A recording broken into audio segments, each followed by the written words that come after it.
Hello everyone, welcome into our latest live broadcast. It's Wednesday, the 3rd of September, 2025. My name is Carey Holzman, and today I decided, we've got some projects that we're waiting on some parts. So I had a down day. I thought, let's just talk some tech. Sometimes the chat room gets, has a lot of questions for me during other videos that make those videos run long. So I thought, well, since this seems to come and go in waves and there's been a lot of interaction with the chat room lately, that we'd make a video just for the chat. So if you're just joining us during this live video today, please do participate in our chat room, because otherwise you're just watching TV. You know, here, unlike TV, you can talk back and ask your questions. So if you have questions about your computer, any computer problems, the lies about Windows Update that are spreading like wildfire, that are completely proven as a hoax.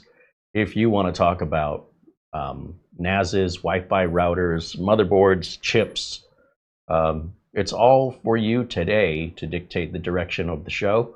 And we've got this test bench out, just a complete waste of time and money, chasing after ghosts that people are claiming exist. I'm so disgusted by it. Continue to see content creators jumping on the bandwagon. There's a part of me that thinks I should just title a video, like don't fight it, go with it. So the way what I'm demonstrating would be to make a video titled "Beware of Windows Update Breaking SSDs," and then make the video explaining that that's a lie, and see how many more views that video gets than a video that says the Windows Update Breaking SSDs is a lie.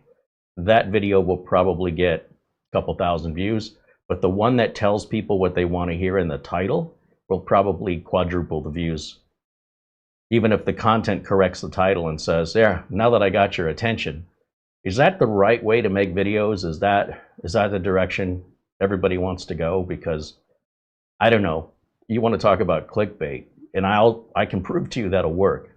If you're interested in watching the difference in the views that video will get, we're going to look back on this as the great Windows Update hoax of summer of 2025. And we're all going to just shake our heads that, oh man, I couldn't believe everything Carey said was absolutely true. But we're not there yet. We've got probably another month of this to go. It's frustrating because there's no corporations anywhere in the world confirming that they've had an issue with a Windows Update. It's only random, anonymous home users and enthusiasts that are not professionals in the industry that can't even demonstrate it. And the one person on YouTube out of the entire globe, one person, Jay's 2 cents, showed his drive overheating and correlated that to the cause being Windows Update without any proof or evidence, when nobody ever said that was the problem. But he's like, I believe it. Okay, well, I believe that I'm 10 feet tall and 4,000 pounds. What's that got to do with reality? But you know what? Look at the number of views that video got. So whether or not he's playing into the hoax, or whether or not he's sincere and he truly believes that, he got paid, because people are clicking on that, and then people are believing everything they're seeing without any sort of logic. They just want to believe it. So, you know, look, it's a good business strategy. Tell people what they want to hear. They'll give you their money. I don't know. I'm so disappointed. Anybody who made a video warning people not to install that update, they've certainly lost a little respect for me. Anybody making a video that cannot demonstrate that problem but still advises their followers to uninstall that update, I found that to be profoundly irresponsible. Even though they themselves cannot make it happen, it's all based on conjecture and gossip. And Microsoft and Phison have done all the research. They cannot replicate the problem. And no single company anywhere on the planet has reported any sort of an issue with Windows Update regarding failed SSDs. That's where the truth is. So when a corporation has to report to investors on what their projected financial profit and loss is going to be for the next quarter, and they've had to spend a ton of money due to failed SSDs, due to a bad Windows Update, they have to report that to their investors to say, look, we're not going to see the dividends we were projecting because of a loss of revenue and the expense of correcting it. That hasn't happened. So if that hasn't happened, why has it only happened to people with anonymous names on the internet who can't prove it? At what point do the viewers realize this is all just entertainment? And it's not true. I predict it'll take another month before it'll start to sink in, before people will, basically they'll forget about it. They're all up in arms about it, even though none of them that's up in arms about it has ever had it happen, nor will they ever have it happen because it's not real. But then they'll be up in arms about something else in a month, and they will forget all about this. So sometime in 2026, I'm going to remind you. Do you remember that? Whatever happened with that? Oh yeah, it just kind of went away. I'm telling you now, this will just fade out of memory, and you'll realize when I bring it up in 6 months, you'll say, oh yeah, you saw that coming. Yep. Yeah, it's all hoax.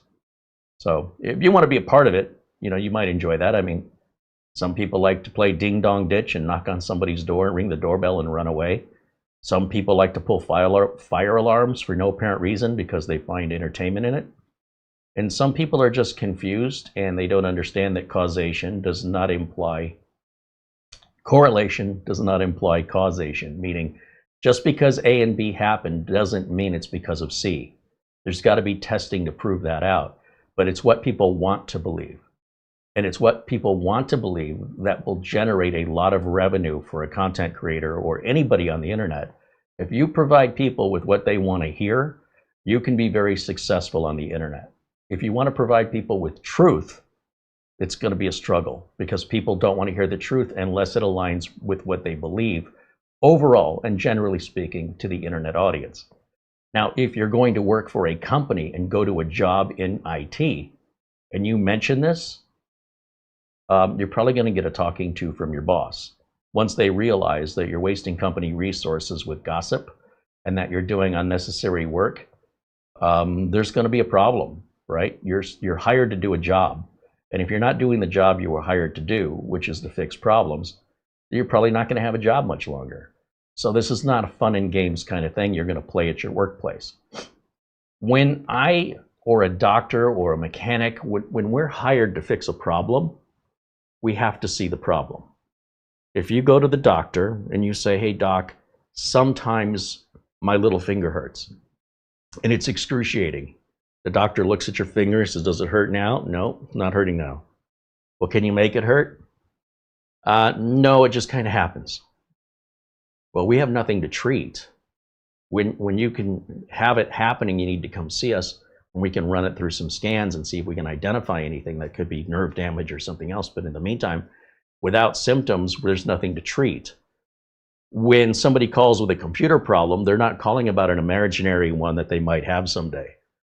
That doesn't happen in the real world. That's only on the internet. So if a customer calls me and says, hey, my computer won't turn on, or whenever I launch this program, I get an error, or the computer randomly restarts, we can reproduce those errors. And that's how we know when we fixed it. But despite the fact that there's been no actual video demonstrating this problem, and that anybody talking about it is just talking. They might be showing screenshots that without any context, it's just they're putting forward a narrative that fits their agenda, that has nothing to do with facts that you and I can't replicate. When I demonstrate stuff here, I always show you the software I'm using. I make it all the same parts. There's nothing proprietary or unique, so that you at home who want to test it yourself should get the same results I get on camera. Or if you want to test a benchmark, like how fast does that drive compared to the drive I have, you can run the exact same test for free using the same software I use. And it's just being open and transparent. But when I want to tell you a story, and I want to turn the lights up and put a flashlight under my chin, and it's a scary story, people like to be told stories. It's very entertaining. And this is nothing more than a silly story that, whether or not it's sincere or intentionally trolling, I can't tell you. Because as I see society around me becoming more gullible and just choosing to believe without any evidence, I am concerned that this could very well be sincere, And I am also equally concerned that I can't tell if it's done intentionally as a troll. Either way, it's up to you if you want to believe it. But if you do believe it, mark my words, in a few months, you picked the wrong horse in that race. So once again, we're looking for any sort of company or corporation that's reporting an issue that will affect earnings. And if this actually happened the way people are reporting it on the internet, where are those stories from businesses? Anywhere in the world, show me one. Show me one. And you can't show it to me because it doesn't exist. It's crazy. It's so simple to identify fact from fiction when it comes to stuff like this. You cannot replicate that error. I challenge each and every one of you, if you choose to believe that's real, record it, film it, and show it. It's not possible. One guy on YouTube did it one time. Nobody else anywhere on the planet. Okay, but that's a different issue. That wasn't the same issue. Well, I want to believe it was, because he said so. It's your freedom, man. I believe the world is square. I'm also 10 feet tall and 4,000 pounds. That's what I believe, and that's all that matters. To hell with the facts and reality. So, in any event, with that off my chest, if you have any technical questions for me, or you want to talk about this some more, or you have some evidence to provide, I'd love to see it. Because people are real quick to get behind that horse and have absolutely no idea what the hell they're talking about. So, you know, it's up to you. It's up to you. But I'm strongly advising you to just have a little self-awareness and look around. Take your blinders off and look around. It's all going to seem silly in about 6 months. You'll all forgotten about it. Say, whatever happened with that? Oh yeah, it just kind of quietly went away. Yeah, can't happen soon enough.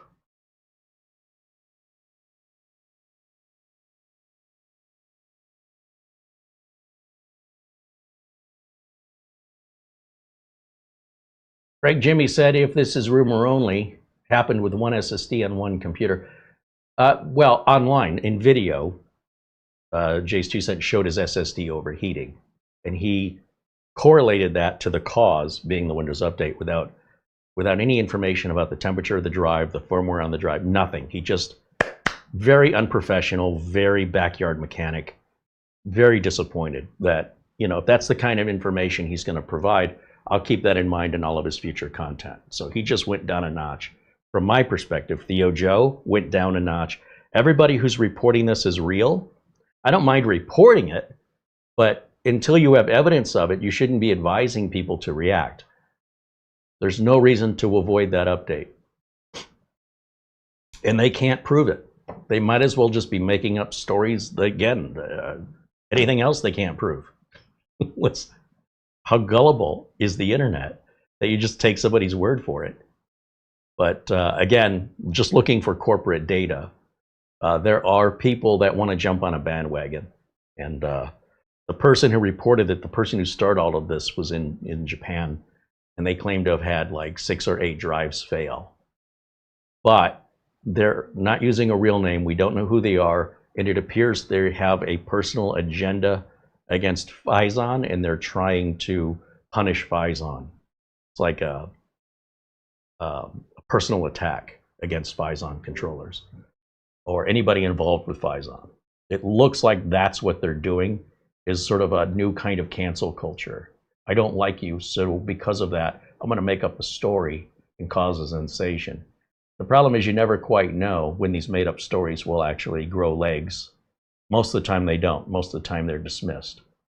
But when the timing's just right and there's nothing happening in the news and people are looking to be outraged because it's been a day or two, they'll grab onto the first outrage they see and they won't even question its validity. They'll just jump on board because I want to be angry about something. And that's why I say in another month or so, they'll be angry about something else. And this will all be forgotten and it'll never be proven. It just doesn't happen. It's just not a thing. As a professional working in the industry, how come my phone's not ringing off the hook from businesses and clients alike? I've been in business over 30 years.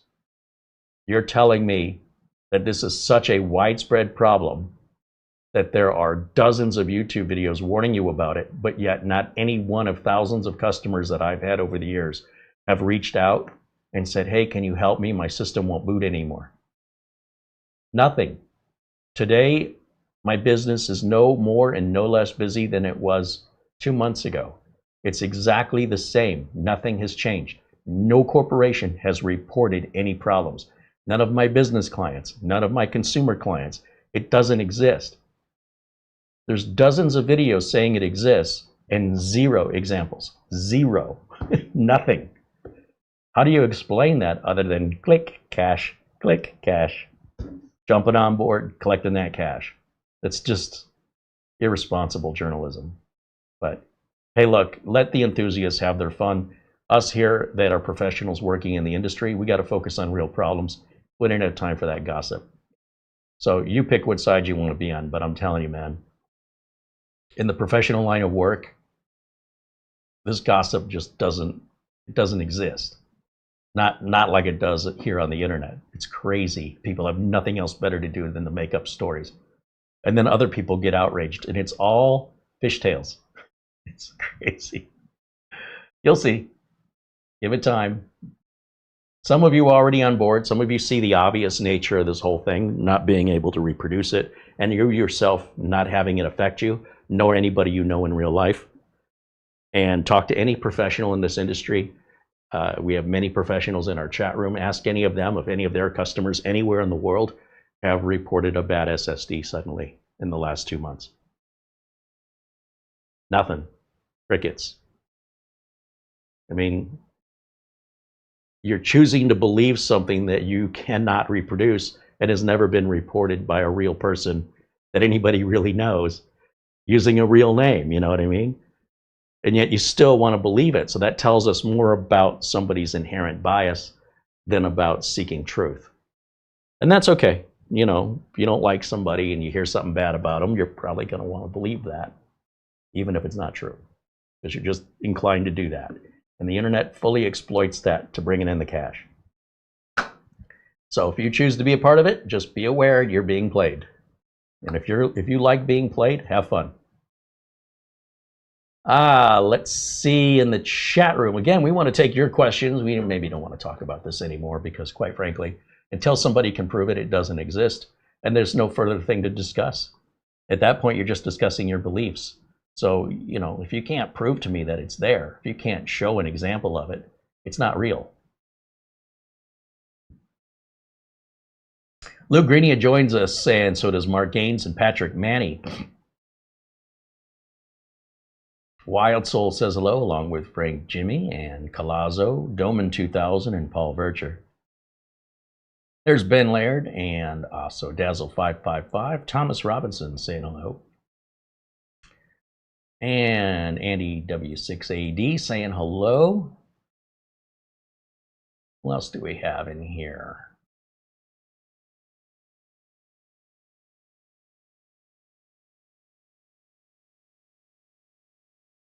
Laura the Bear joining us here in the chat. Ross in Michigan says hello. Romik Sar saying hello.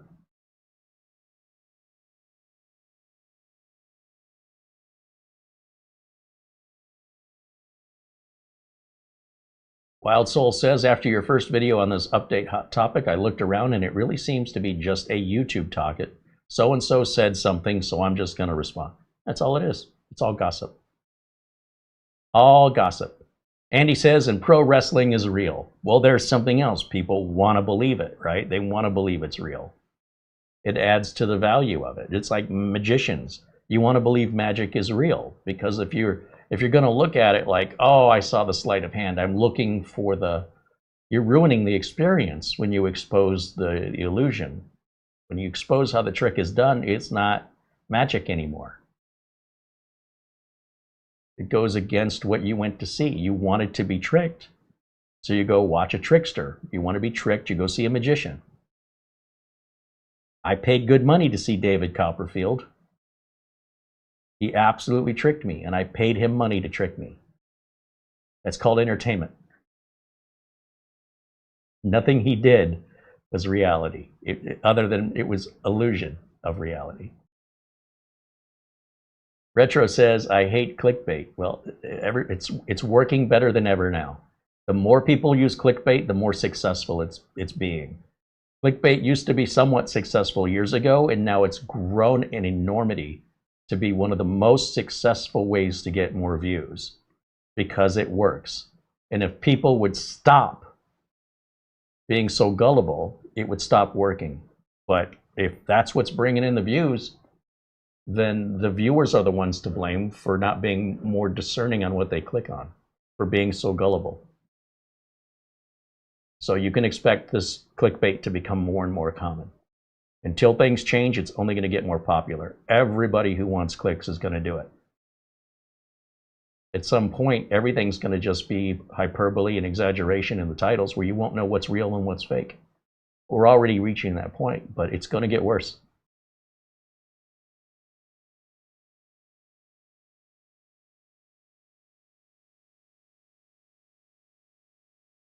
Rick Lakes joins us and says hello.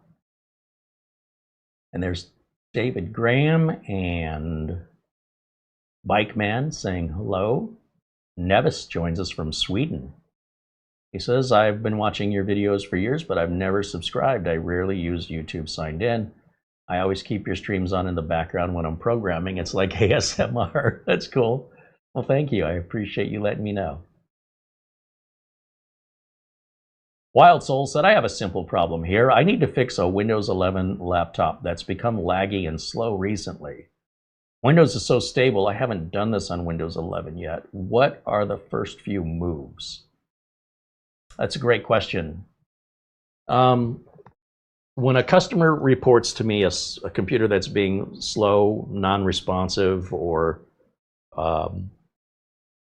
seems like it doesn't have enough available resources, that used to be fine. This is an important detail because if it's a new computer to you and right out of the gate it's slow, that's a different problem. Now your enthusiast is going to tell you wipe and reinstall Windows. Okay, that's a simple enthusiast answer. A 6-year-old could tell you that. It doesn't require any experience. It just completely reset the computer. So I'm not going to tell you that. That's sort of a I don't know what I'm doing and I don't know how to fix it solution. What I'd be curious about is what's starting at startup on that computer. And I would look at what installations of software are installed.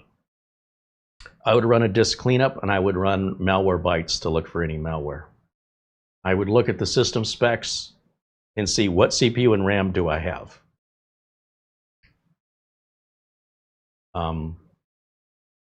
I would say if it was running much faster, the question is, when did you notice it slow down? If it's an older machine, if it's more than 10 years old, it will slow down as Windows updates continue to bog the machine down. It's like filling up a trash can and never emptying the trash.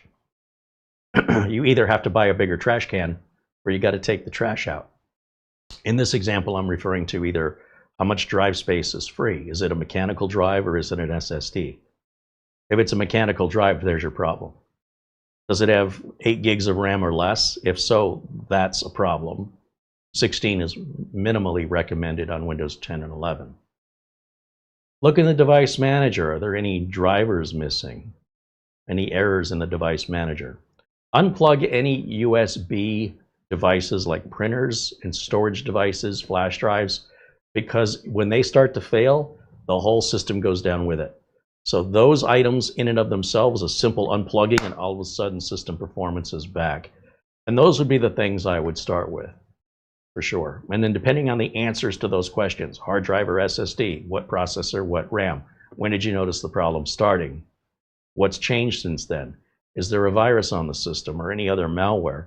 Is there a program, a very large program that's initiating its startup that was installed that doesn't need to be starting during startup? Some big program, Adobe Photoshop or anything Adobe, for example. There's a number of very large applications that will really weigh down the system that you don't necessarily want running at startup. And again, just regular maintenance. right? Looking in that device manager, look to see if there's any device drivers missing. Take a look at how many applications are loading at startup. Look in your task manager and click on your resource monitor and see what's using the processor, what's using the RAM. You can also identify it that way, usually. And then if that's something you need, then you're going to have to make some changes to your hardware to accommodate that application. Otherwise, if it's something you don't need, you can uninstall that application, problem solved. So it's a much more logical, reasonable process of deduction to eliminate things you don't need, to identify if the problem still exists afterwards. Because if you don't need them, it's a good excuse for spring cleaning. It's a good excuse to do what's probably been procrastinated or never thought about, which is clean this stuff up. Worst case scenario is it makes no difference. And that could be the case if you have a mechanical drive. And that could also be the case if you've got a USB device plugged into that computer that's causing that whole computer to slow down. And even though it wasn't a problem before, these USB devices can break just like anything else, and that's often a sign that it's broken.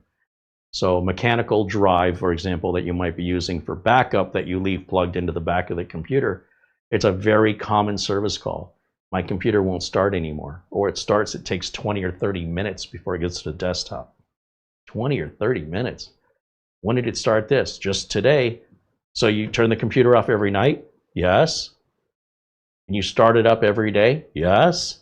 But today it's taking 20 to 30 minutes to start up? Yes. Do you have an external drive plugged into USB? Yes.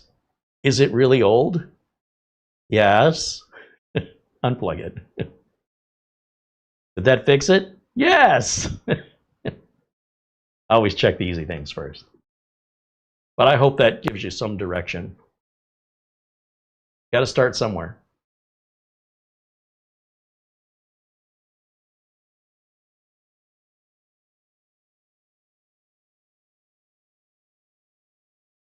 Microsoft has promised that anybody who installs Windows 11 on incompatible hardware and bypasses their security checks is not entitled to updates. Well, they've been giving me updates. Yes, because Windows 10 hasn't expired yet. In other words, if you would put Windows 10 on it the way you're supposed to, what it was built for, you'd be getting updates today, right? Right. So therefore, you'll be getting Windows 11 updates on incompatible hardware because Windows 10 is still available. But when Windows 10 goes away, when that support stops, how much you want to bet? So all those incompatible installs will stop getting updates on Windows 11. There's a, let's see if I can pull up this warning from Microsoft. They're basically telling you you're going to stop getting updates. They just haven't said when. It hasn't happened yet. Well, then I guess it'll never happen. Because remember, that's what we want to believe. When Microsoft says, let me just type it in. Microsoft says Windows 11 not entitled to updates. Maybe that's enough. Microsoft says running Windows 11 on hardware that does not meet the minimum system requirements are not entitled to receive updates because they are in an unsupported configuration. Now, while users can bypass the requirements and install Windows 11 on such devices, Microsoft states that these PCs may experience malfunctions and are not guaranteed to receive updates, including critical security updates. Okay, so what does that mean, entitled? It means they don't owe you anything. That when you don't get the updates, you are basically a thief, and it's like you have no recourse for any wrongdoing that you perceive as a result of you being a thief. So Microsoft is not obligated to provide updates such as security patches or feature updates to devices that are not compatible. And there's a risk of instability that these updates will lead to compatibility issues and device malfunctions. But it hasn't happened yet. Windows 10 support hasn't ended yet. I'm telling you, it's coming, and there's going to be consequences. All you're doing is prolonging the inevitable, and you can do that. You're not, if that's what you want to do, but you're not really getting away with anything. You'd be much better off with Windows 10 with regards to getting entitled to updates and doing the extended security updates than holding on to Windows 11 on incompatible hardware. That makes you less secure on the internet. And the internet hackers love you for that. That makes you so easy to hack. But, you know, ignorance is bliss, and people want to believe what they want to believe. So we're not going to stop them from doing it. And we can't tell people what to do. But I couldn't run a business and do that to my customers. I'd be sued out of oblivion. But if it's all fun and games for you, knock yourself out, man. But for people that really care about their identity and their data, you're making a big mistake if you listen to that advice. That won't come from a professional. Only an enthusiast would recommend that.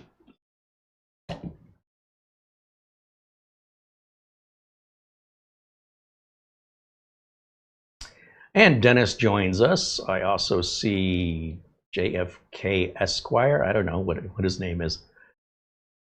Says he still has a Sega Genesis. All right, Sonic the Hedgehog.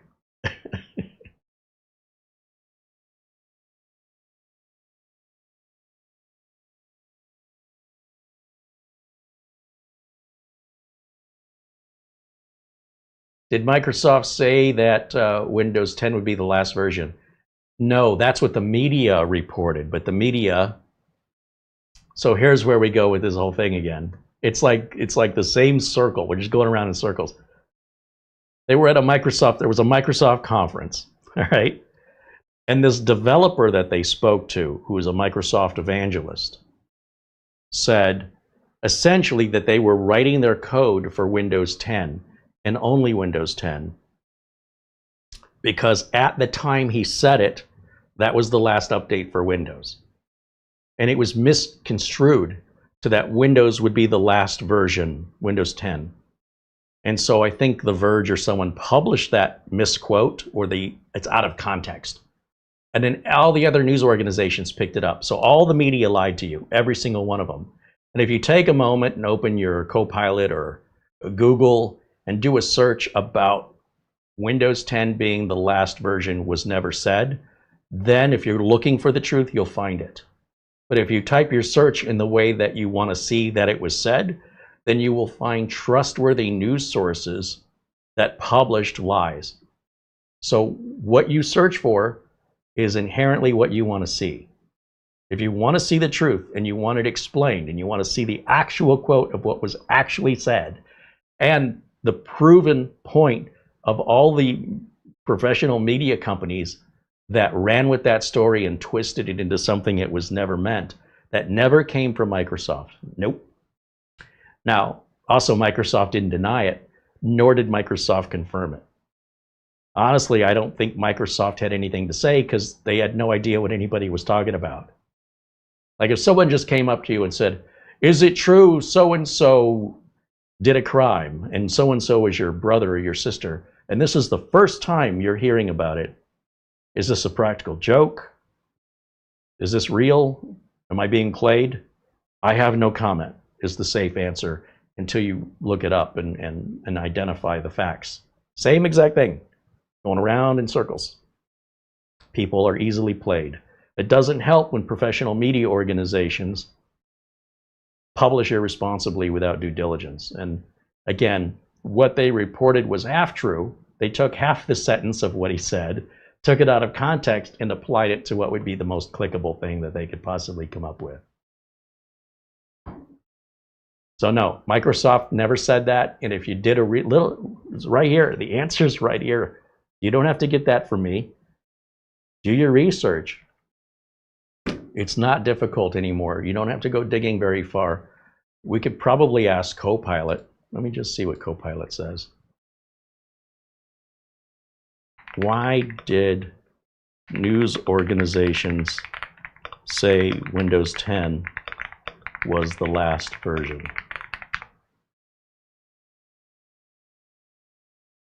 Here's the backstory. When Windows 10 launched in 2015, Microsoft's then senior technical evangelist, Jerry Nixon, One guy, his name is Jerry Nixon. Nobody except we're identifying one person on this entire planet. His name is Jerry Nixon. Said it would be the last version of Windows, and what he meant is that Windows would shift to a Windows as a service model, receiving continuous updates rather than releasing entirely new numbered versions. However, the idea was echoed in marketing and media coverage, leading to many news organizations to report Windows 10 was the final version, which sounded like Microsoft was done with big version jumps. But you fast forward to 2021 and Microsoft unveils Windows 11. So why the reversal? Microsoft had some marketing reasons for renaming renaming to Windows 11, which I already said back when this whole thing was true, was news. I said it wasn't true. I said there's no way Microsoft could name something Windows 10 and just keep the name forever, because it's going to feel long in the tooth. Even though, like, I'll give you an example. When Microsoft Vista came out, Windows Vista, it was crap. And they fixed it with Service Pack 2. It was no longer crap, but they lost all customer confidence and they couldn't regain it. The only way to regain customer confidence was to rename and update to Windows 8. And Windows 8 was a bit shaky. But everything that everybody complained about in Windows Vista was fixed in Service Pack 2. All those complaints were resolved, but by then their decision, the public judgment has already been levied, and there's no way around it. So if Microsoft says we're just going to have Windows 10 and never ever go to Windows 11, I already said back then in the history of my videos, that's not possible, because in marketing, you often have to change names in order to make things feel fresh and new again. Look at what Cracker Barrel has done, right? And it doesn't always work for the good.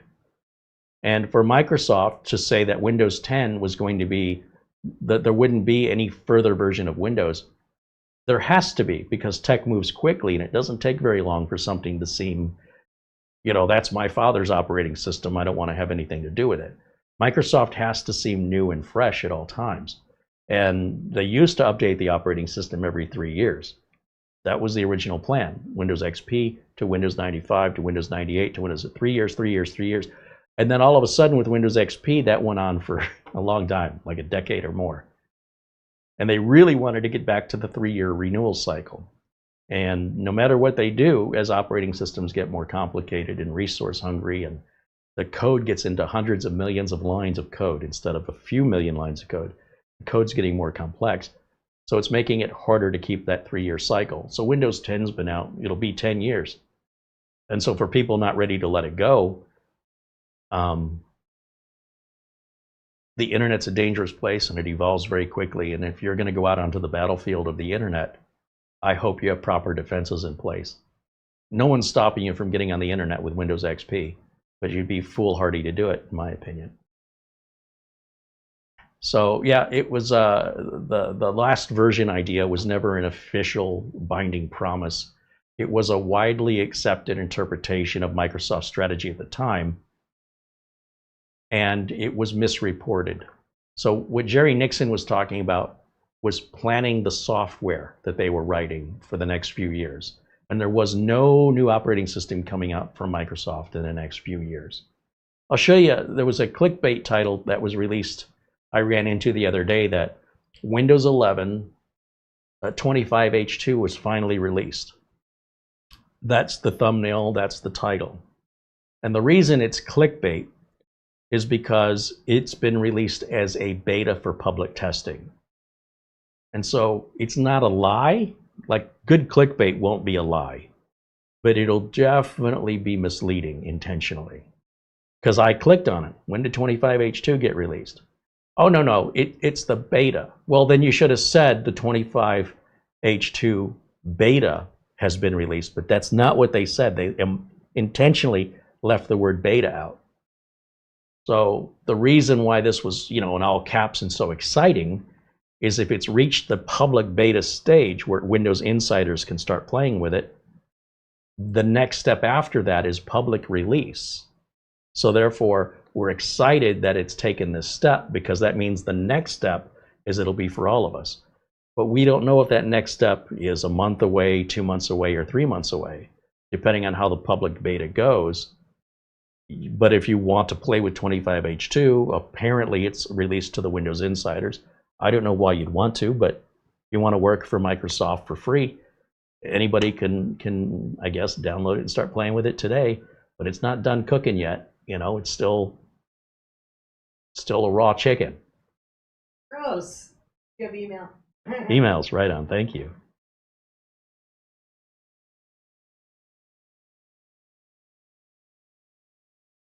All right, let's see what we've got in email. Wild Soul sent an Amazon gift card. Wow, thank you very much. Appreciate you sharing your expertise. So helpful to have practical advice. Well, thank you for supporting the channel, most importantly, because without the support of our members and the contributions, sponsorships today, in fact, it's funny, I saw another YouTube video that the title was Windows sponsorships then versus, or sorry, YouTube, I got Windows on the brain. YouTube sponsorships in 2015 versus 2025.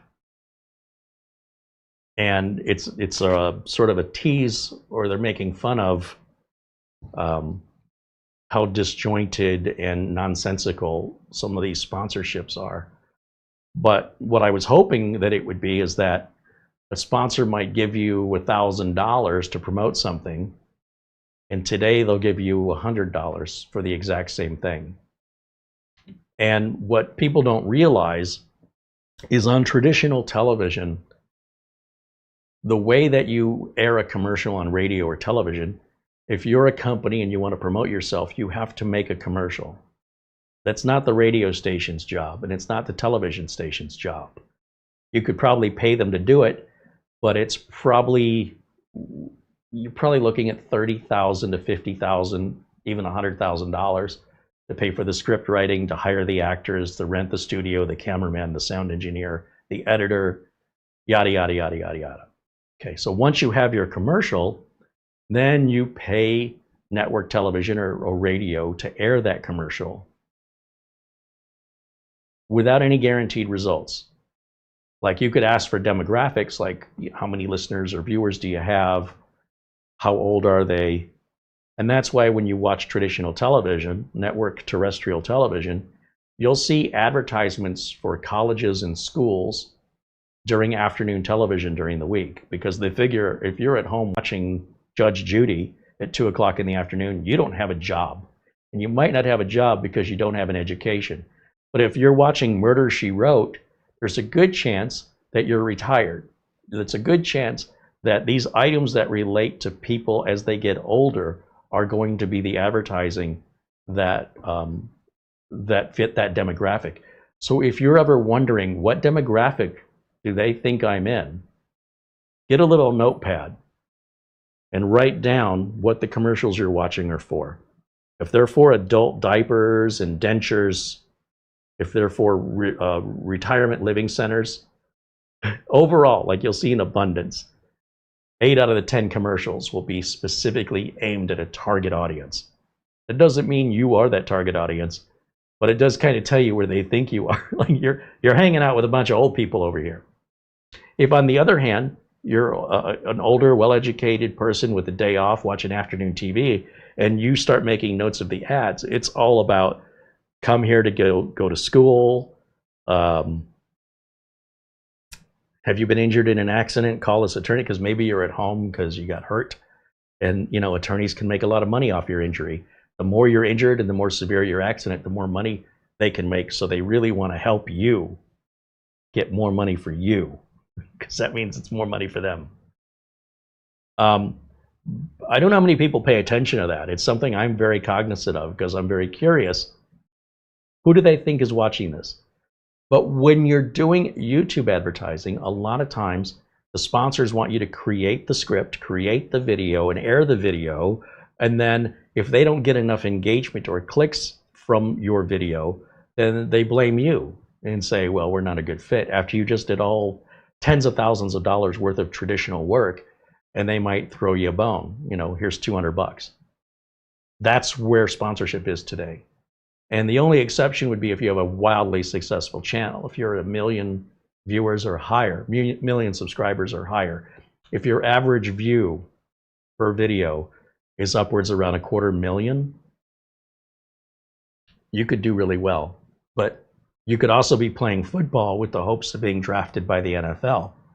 But what do you think your odds are? How many other people have that plan? And so there's a lot of competition in that space, and 95% of it will not succeed. Only the 5%, if that, will make it to the NFL. They'll make it to the big leagues. So hopefully you enjoy what you're doing, and the reason that you're doing it is because you enjoy it, not because you want to get popular and rich. If the reason you're doing it is to get popular and rich, then you have no scruples if you're willing to do what it takes to get there. And so many a YouTuber has lost their channel because they crossed that line. The Hawk2a girl got herself involved in a cryptocurrency pump and dump scam. Whistling Diesel, look up what happened to that guy. When this desperation to succeed violates the trust of your viewers, it's almost unrecoverable. It is a permanent damage, and you might as well find a new career. And I'm not saying it's impossible, but if it was hard before that happened, imagine working so hard to get that great big audience like Whistling Diesel did, and then turn around and basically lose everything because you got greedy, because you went against everything you stood for. And the audience feels betrayed. And now they just can't trust you ever again. So anyway, these are two examples off the top of my head that if they had made more conscientious decisions, they would still have their channels, and they would still have their followers, and they would still be producing content regularly. Nothing would have changed. But that's not enough if you're that ambitious. You need more. And then when you get more, that's not enough, and you need more. And then that's not enough, and you need more, until eventually you cross a line out of the desperation to have more, and you just blow the whole thing up.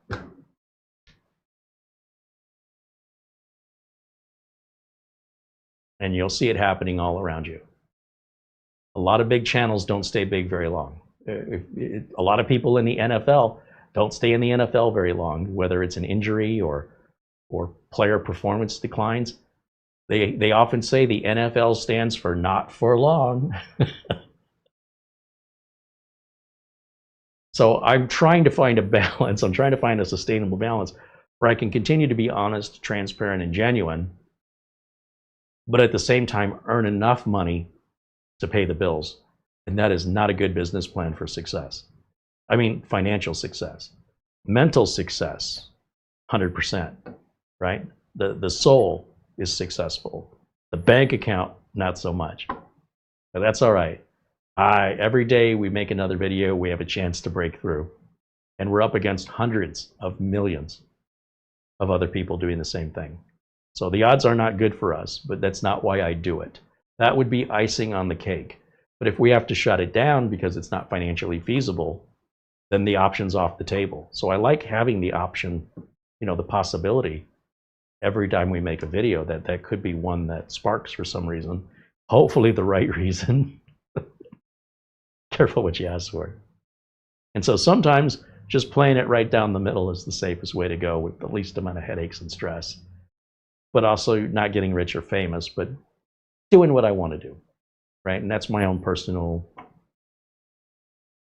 ambition, I suppose, is to slow and steady. And if something happens, for better or for worse. I'll do my best. That's all I can tell you. I'm always going to try and do my best and do what's right.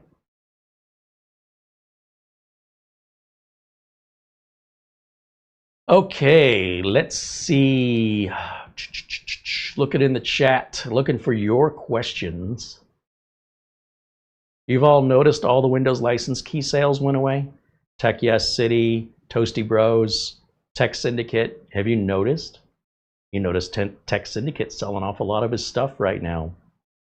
I'm not exactly sure why, but there appears to be some downsizing happening and loss of sponsorships across the entire range of tech YouTubers, especially many of us that worked with a particular company that seems to have a abandoned every YouTuber that promoted them. Are they going to come back? We don't know. But I think you're going to find a lot of big tech YouTubers that were promoting Windows license keys are not doing it anymore. It happened to all of us at the same time. We're not exactly sure why. The company is a privately held company, and they don't disclose any information other than what they want to tell you. So if they're telling the truth, or if they're just quietly ghosting and going away, time will tell. But be aware, pay attention. Do you see Tech Syndicate promoting the keys? Do you see Tech Yes City promoting the keys? Do you see Toasty Bros? They used to every video. When's the last time you saw a video of them promoting Windows keys? Given that, we can still get the Windows keys. If you're interested in purchasing one, we can go look at the current price and let you know. Send us an email. We can also look up versions of Office for you as well, but it'll have to go through us so we can attain that for you.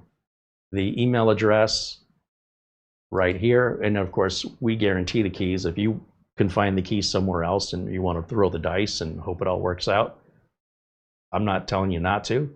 I just don't operate my business that way. I cannot just stop selling customers computers because the company I was working with keys went away.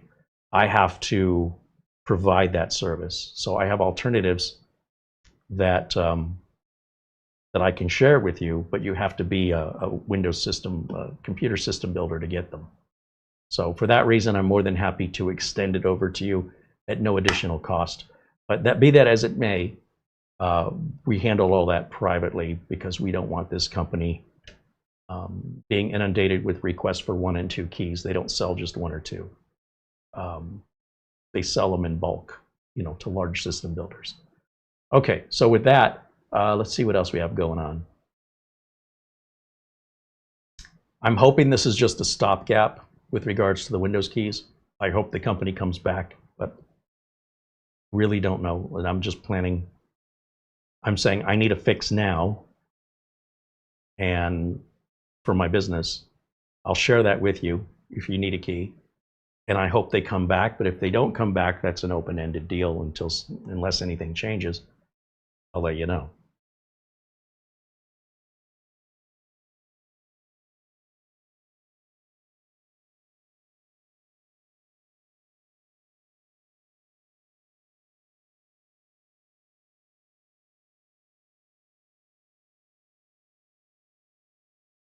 Wild Soul said that's the first time I've heard what sponsors pay.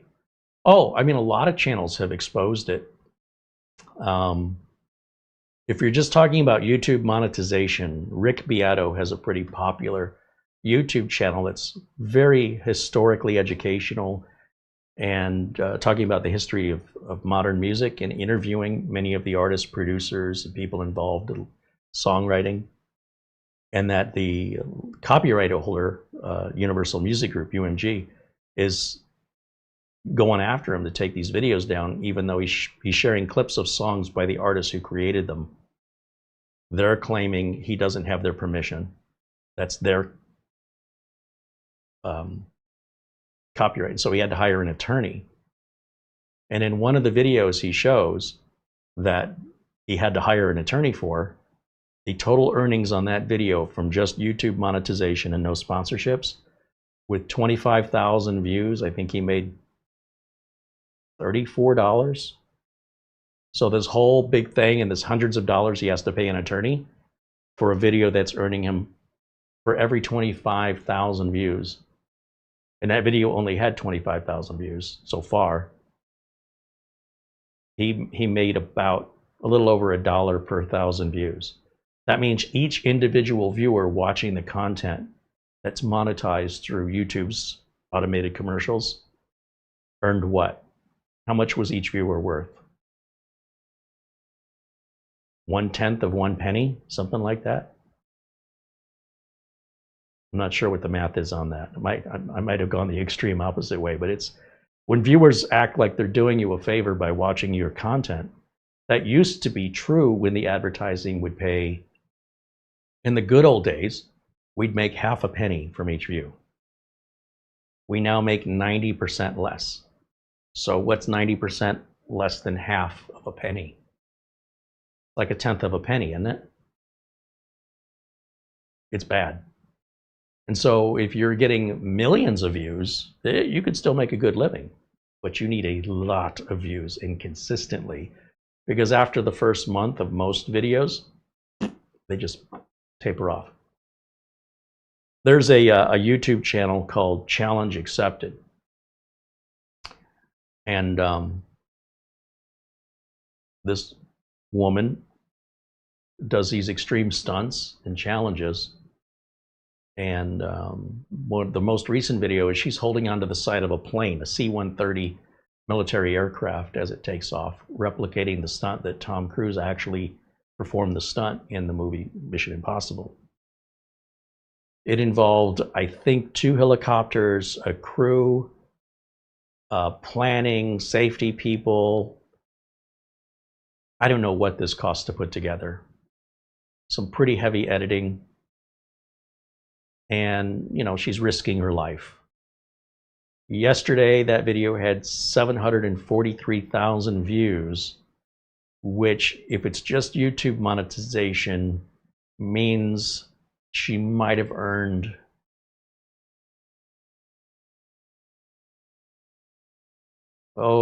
let's call it $100, maybe $110 for every 100,000 views. And at 715,000 views, that video probably earned her somewhere between, if I had to guess, $1,000 to $2,000. But the video production cost on that had to be $20,000 to $30,000 to make that. Excellent production quality. A lot of people are involved to make that kind of level of quality video. And I don't know where the money's coming from unless that video just continues. It's a recently released video, so maybe it's just getting started. But Mr. Beast can fart into a can and get 2 million videos in 2 days. You know, the Beatles, John Lennon basically said he could fart in the microphone and it'd be a #1 hit. They got to a point where they couldn't do any wrong.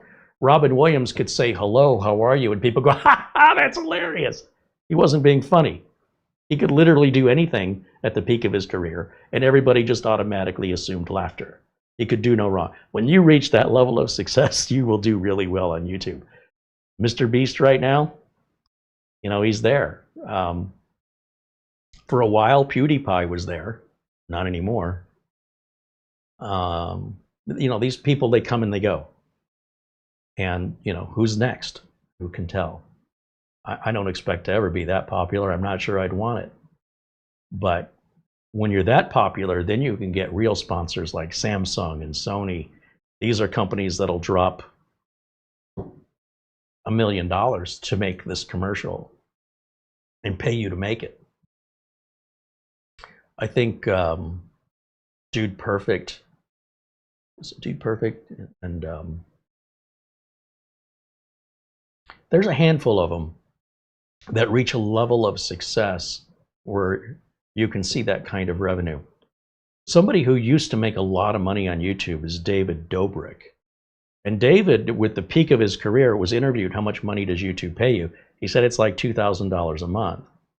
Well, then how are you getting Lamborghinis and how are you living in this giant house and doing all these expensive videos? Well, because he has sponsors like SeatGeek and, you know, some Visa credit card or whatever, and they were paying all this money because he had so many views on videos. And YouTube got so bad that David Dobrik left, and I just thought, he's done. He moved over to Instagram, and he's one of the largest revenue creators. No, I'm sorry, Snapchat. He's one of the largest revenue creators on Snapchat. Because I'm like, he's gone. It's all closed up. Nope. And it's still SeatGeek. He's still got mainly the same sponsors. And I thought, maybe I need to be on Snapchat. No. No, that's for the kids. It's like TikTok for teenagers. So a lot of Twitch streamers, they come and go very quickly. Very quickly. I think the average length of time a Twitch account stays open as a creator. You know what? Let me ask Copilot. What is the average length of time for a Twitch streamer before they quit? Let's see if Copilot will tell me. There's no official stat from Twitch. However, most streamers quit within 1 to 2 years, especially if you don't gain traction or financial stability. Many give up within the first 6 months, often realizing how difficult it is to grow an audience and earn an income. Some people quit because streaming full-time can meet 8 or more hours a day, 67 days a week. Well, you see a lot of content from me, right? It's mentally and physically exhausting. There's financial pressure because without enough subscribers or donations, sustaining a living is tough. Only a small percentage make a full-time income. So you can't work full-time on Twitch if you have to have a job to pay the bills. You can't be in 2 places at the same time. There's also loneliness and isolation. So despite being live, many streamers feel disconnected, especially if chat engagement is low, for sure. Unrealistic expectations is another reason. Many start with dreams of becoming the next Ninja or Pokimane, but quickly realize how rare that success is.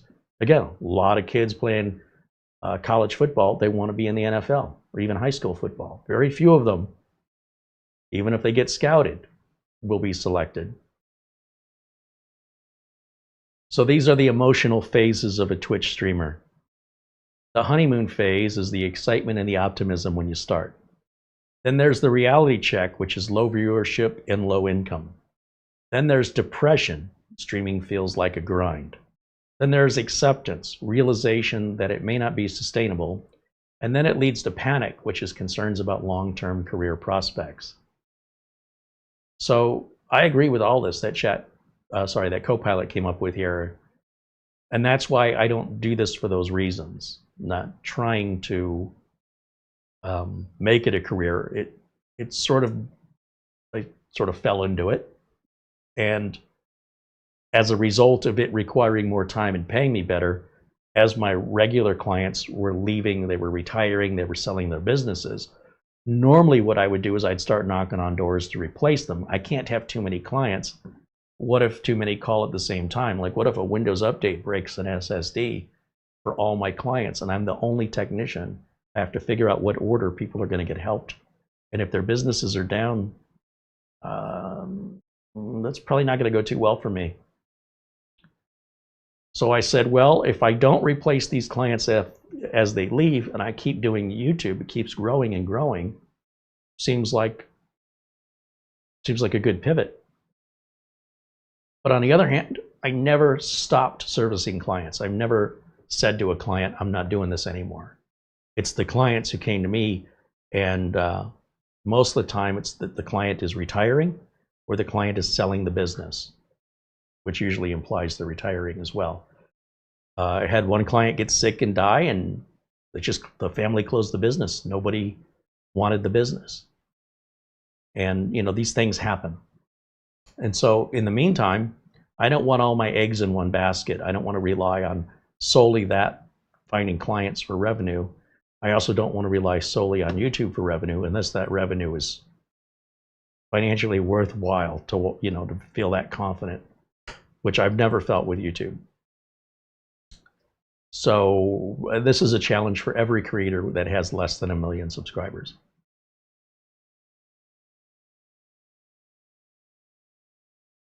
Mark Gaines says, Carey, I have my PC connected to my Dolby Atmos receiver. I notice when I switch over to the PC, I get a blue screen until I press the mouse button.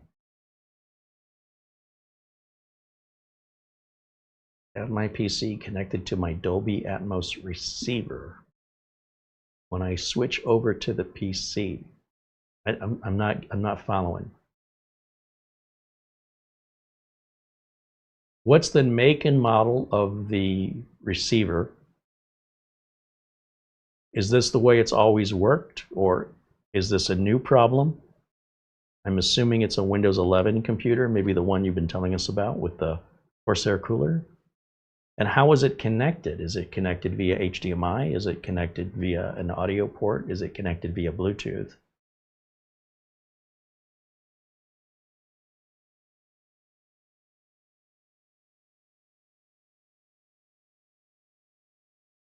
Wolf's friend said, I know one singer pianist that averages over 100,000 a month on Twitch. Yeah, well, they're out there, but they don't represent the majority, right? Most people on Twitch will be lucky to clear $100. But yes, again, there are people that are successful. Out of 1 million people, maybe 20 or 30 can pull in that kind of revenue. So, you know, somebody's going to win the lottery too. That lottery there is up to, was it in California? It's up to $1.3 billion. Somebody's going to win that sooner or later. But most of the people are just losing their money. So the odds are you're going to lose your money. The odds are greater that you're struck by a lightning bolt randomly while walking down the street than winning that lottery. But people do get struck by lightning bolts. It does happen. You probably don't see them as an example of, oh, I shouldn't go outside. I've heard people get struck by lightning. It's interesting the way the human mind works. That's not going to happen. That's not likely. But I could win this lottery. It could be me. I could make $100,000 a month on Twitch. You can. But can you? Maybe. You got to try it.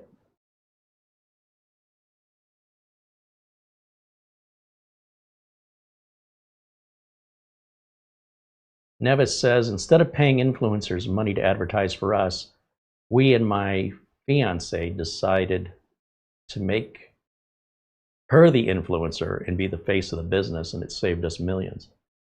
Yeah, for sure. It doesn't always work out that way, though, right? It depends on the personality of the individual representing you. Being able to establish some trust, being able to establish an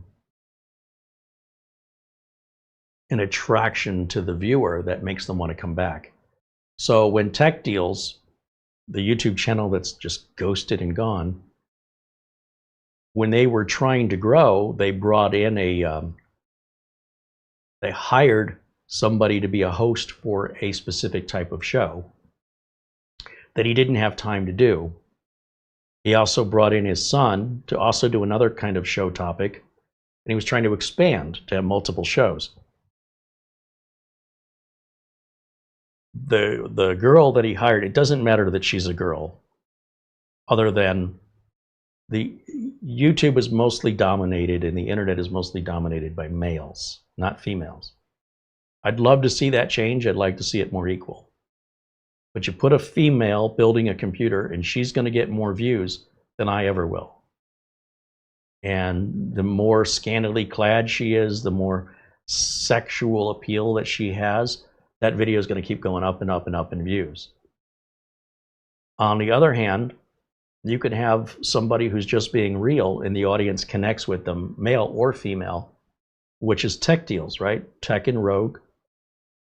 Just straight up, here we are, right? Not putting on airs for anybody. I'm not putting on a suit and tie and getting all dressed up.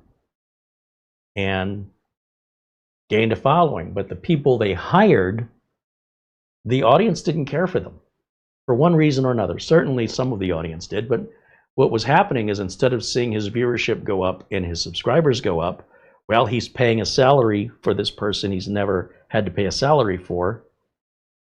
His channel was going the other way. He was losing viewers. Some of the viewers felt betrayed. Some of the viewers go, I don't know who that is and I don't like them, without even giving them a chance. The person didn't do anything wrong. They didn't do a bad job. But a lot of times people will come to a YouTube channel for the person first and the content second. So when you change the person, but they're providing similar content, that's not what the audience subscribed to. They subscribed to the content creator. And that was a hard lesson for them over at Tech Deals. I understand how he got there. I see the logic, A plus B, but that's not the reality when you're dealing with people and the emotional connections that you may have. So if you decide that you're going to represent your own company and you are, if you're there trying to sell, there's a guy on on YouTube here that runs a restaurant, like an Italian restaurant in like New York or New Jersey or somewhere. And he's rude. He's very rude. How can I help you? Yeah, could I get a slice? A slice of what? Well, a slice of pizza. Why didn't you say a slice of pizza? Now, I think he's making these videos because he thinks they're funny. I think they're offensive. And he makes a series of these videos over and over and over again where he's just constantly rude to this customer, constantly correcting him. If that's what you wanted, why didn't you just say so? And on the one hand, he's maybe venting about some similar customer experiences he's dealt with. And he's trying to teach people, if you're going to come to my restaurant, show a little respect. But that's not exactly winning people over with your personality. I guess it's working for him. Like maybe people just get it and they realize he's being funny, but it really comes across very, very intolerant, like soup Nazi and intolerant. No soup for you. On the other hand, you could have somebody doing this that has a great personality, very natural, male or female, and that ends up being better than any spokesperson you could hire. Look at the MyPillow guy doing his own stuff. I have no idea, Mike Lindell, what anybody finds likable about this guy, but some people do, and it connects. Doesn't connect with me. Politics aside, it just guy seems off as he's got a few bolts loose or something. I don't know, but the point is that if there's a large enough following, doesn't matter if I like them or if you like them. If enough people like them, that's all that matters. That's what'll get the bills paid. But if enough people don't like them, you'd probably be yanked out of that position. So if you look at Men's Warehouse, there was a gentleman that used to say he was the voice of the company. What was it? Something like, I guarantee you're gonna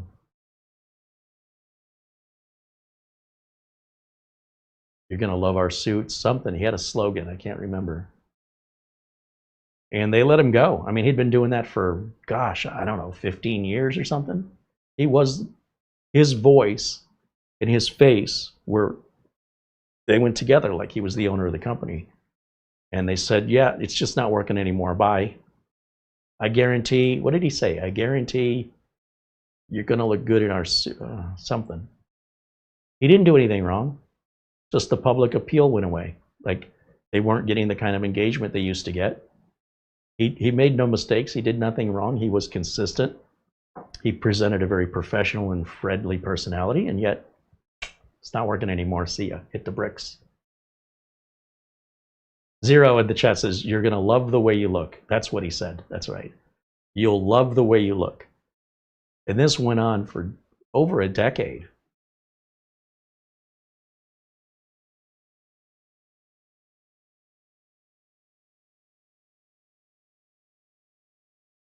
Mark Gaines said he's got an Onkyo TXNR686.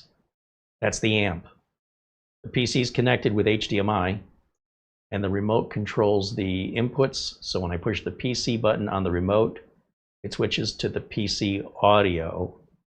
And the problem has only started within the last couple of days.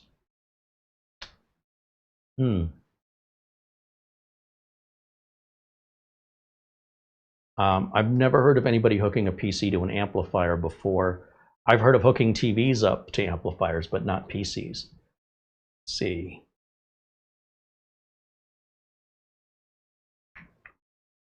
see.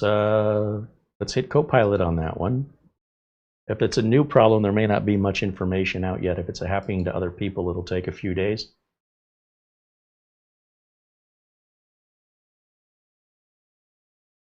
Try unplugging and replugging the HDMI cable or using a different HDMI cable, preferably one rated for high speed or 4K if you can, just to swap it out. Make sure the cable isn't too long or damaged. High quality cables tend to be more reliable. Oh, there's another one. Remember monster cables? Do you remember how you just weren't a serious audiophile unless you spent way too much money for overpriced cables that were all hyped up like Red Bull, you know? Where's Monster Cable today? What happened to them?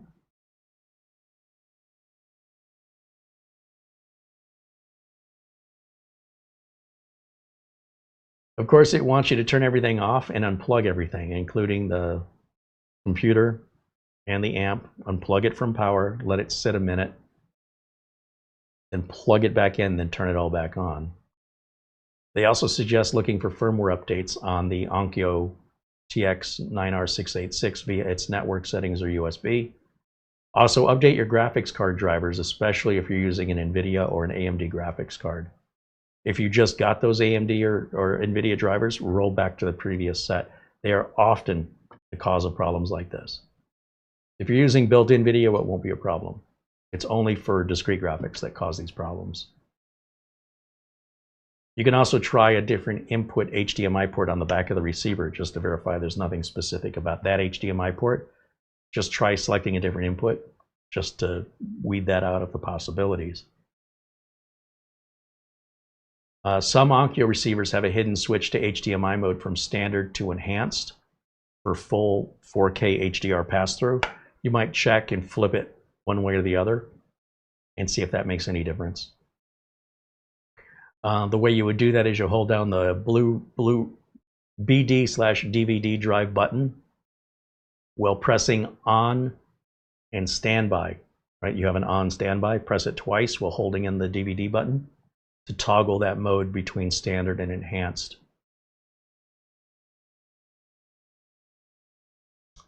Those are some actually really good suggestions from Copilot. I'd be curious if any of that is helpful for you.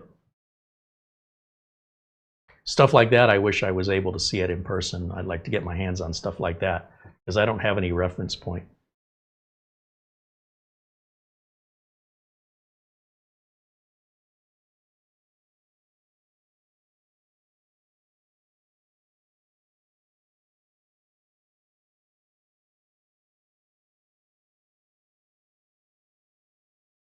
Dennis says, I don't think Guitar Center is going to be around much longer. In my opinion, not stock advice. Oh, you mean financial stocks. I thought you were talking about the inventory of guitars. What? A lot of companies are suffering right now. The tariffs are definitely making things difficult. What's the latest store closing up here? Home Goods? Is it Home Goods? One of them, they're closing a bunch of stores. They're not quite out of business yet. But a lot of stores are really starting to slim down and just trying to keep the doors open, hoping things turn around and that they can afford to keep it open, you know, until things turn around. So I expect we'll see some more closures, but I don't want to. I'm not looking forward to it. I'm not surprised when it happens right now, though. The only one doing really good right now probably is the Spirit Halloween stores.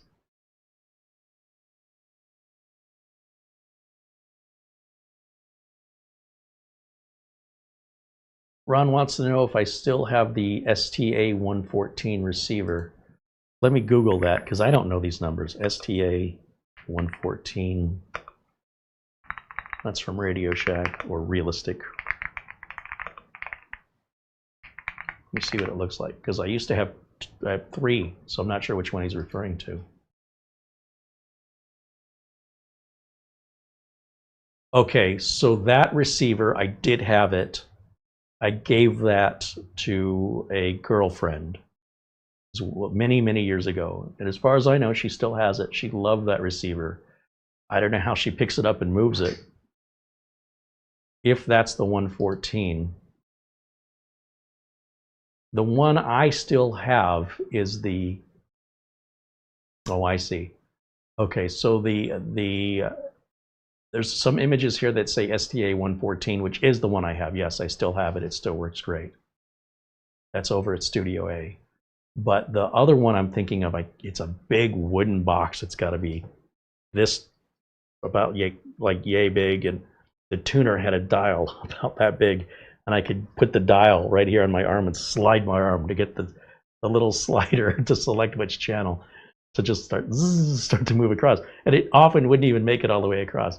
It's really loose, and it was, I mean, the knob itself, it had a lot of play, like turning your mouse sensitivity way down. You'd have to drag the mouse this far to move this much. Wasn't anything wrong with it. That's just the way they tuned it. And I used to have a fun time just spinning that to get that thing over to the other side. And this thing would light up when you turned it on, and the lights would kind of flicker and go down. That was a serious amp. And I also had my 500 watt Yamaha professional studio amp. That was part of my DJ equipment back in the day. I got rid of all that. I gave that to a local band that I really liked, and the guy was doing some construction work and playing in the band at night, and I really liked his band, and I said, I need some minor work done at the house. Would you be interested in trading me doing this work I need, and I'll give you this amp? Because it's just an amp. It's not a receiver. It's just a big black amp with 2 big dials. Anyway, we made that deal, and the amp went away. So I assume that he used that amp when he was setting up in his band, when he was playing in bars and stuff, but I don't know. As far as I know, that band isn't around anymore, but they were around, gosh, a good 10 or 15 years. They used to call themselves, one of the names they played under was called Apple, and they would play in the Phoenix area, and they would do Beatles shows, and I mean, they did it right. They replicated those songs without any sort of interpretation other than this is what it sounded like on the radio, and that's how we're going to play it. I really like that. So yeah, the 114, if it's the one with the smoked cover on the front, yeah, I still have it. It still works. Yep.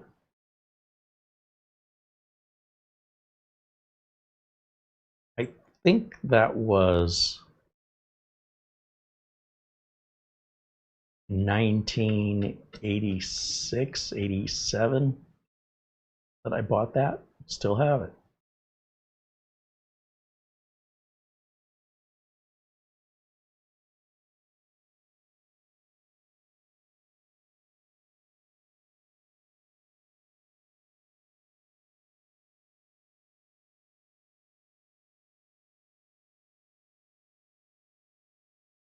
How much do I need per year to keep doing what I'm doing?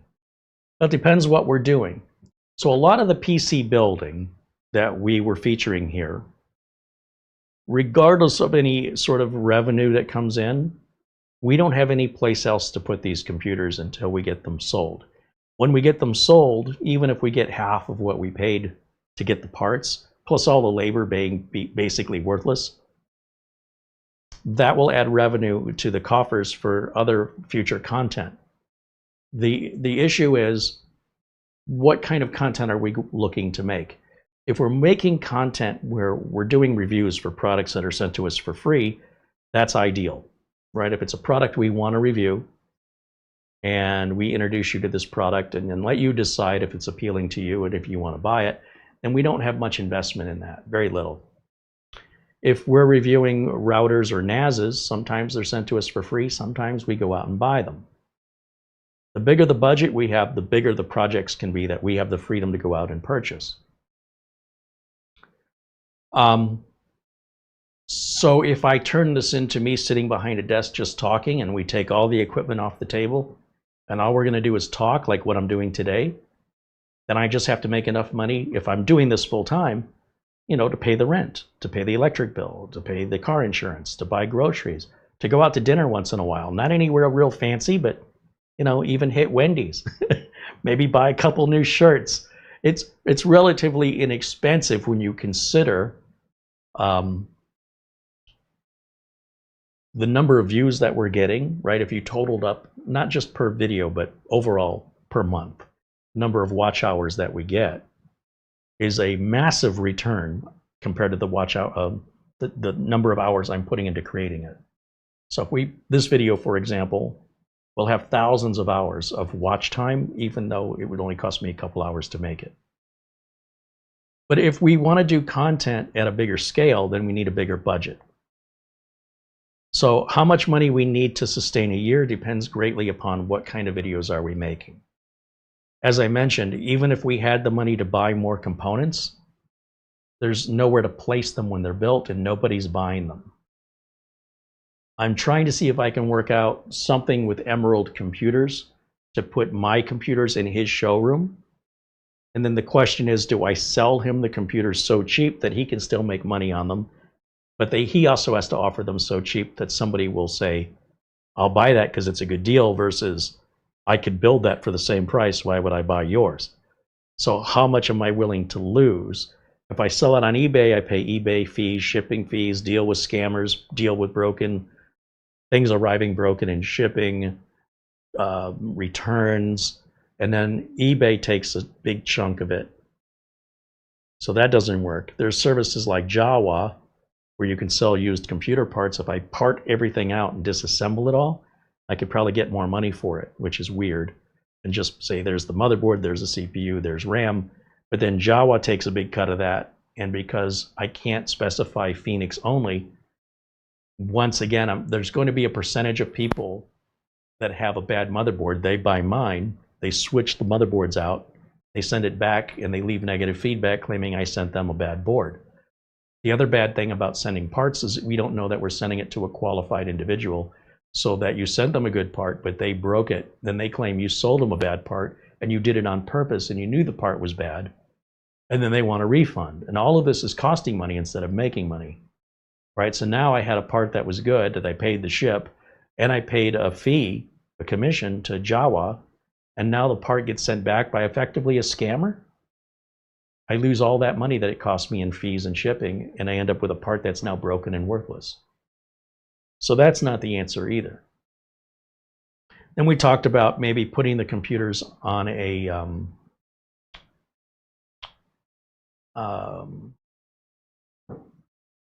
consignment.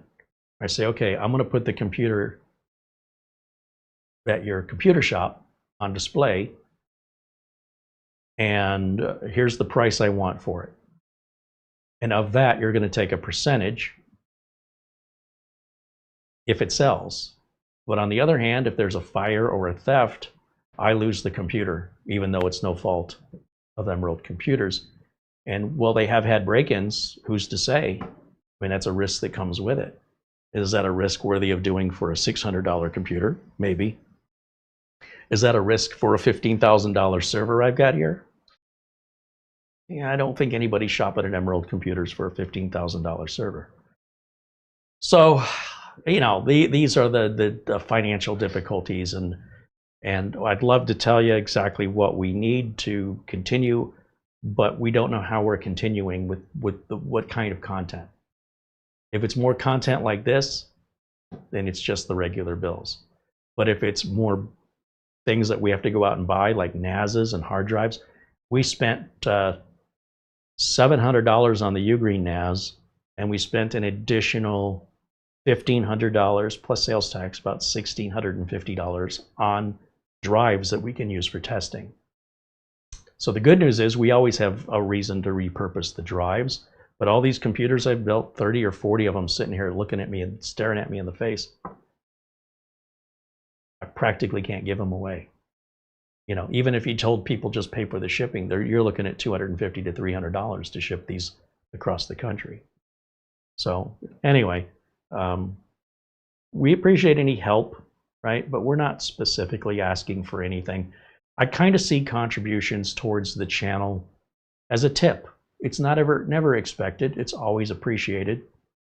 And it helps keep us away from sponsorships where we have to read a script that may not be my words over a product I may have no interest in or would recommend, but that's what I need to do as a trade-off to then be able to pay the bills to make the content I want to make. And so far, we've not had to do that. And it's my goal to keep it that way. So as long as we can stay away from the last resort, which is often the basis behind most tech channels, it's often about, I don't care what I'm reviewing, just send me something and pay me. As a professional technician, this is an extension of my business. And I don't offer any different advice here on this YouTube channel than I do to my real life customers that pay me, that hold me accountable. If something goes wrong, anytime for years over their ownership, I'm the trusted source they come back to. And I don't want to embarrass myself or lose customer confidence. So I'm very cautious with that. As such, I don't want to run, you know, the side of Carey that makes YouTube videos that has no scruples and will just take the money, and on the side of Carey that works with real customers that would never do that in real life. So I'm trying to keep it straight across the board. Just to put a word out there, this has happened a couple times. With, like, for example, Barry Klein's account. He's with us. He's trying to chat. YouTube chat will not show him as a participant. Can't message him. He can't send a message. It's like, even though he's members, not showing up. He doesn't show as a participant. It's He like was there yesterday, right? Or the day before? So, and this actually happened before. He logged out, logged back in, was able to get it working, and now we're back to the same problem again. So why this is happening, I don't know. But if there are other members or either other folks that are trying to chat and they can't, I'm assuming this is a YouTube problem. So I don't know where the heck it's coming. If you are having any difficulty chatting with us in today's video right now, please email and let us know. Please. Until you just said Barry Klein, I didn't realize. I haven't seen him in there. He's there. He's actually watching. Yeah, but I'm saying I didn't notice he wasn't in there. But now that you've said it, yeah. Oh, now I can see. Yeah. You know, I don't recall seeing Barry in there today. Right. Right. Yeah. It's very strange. The first time.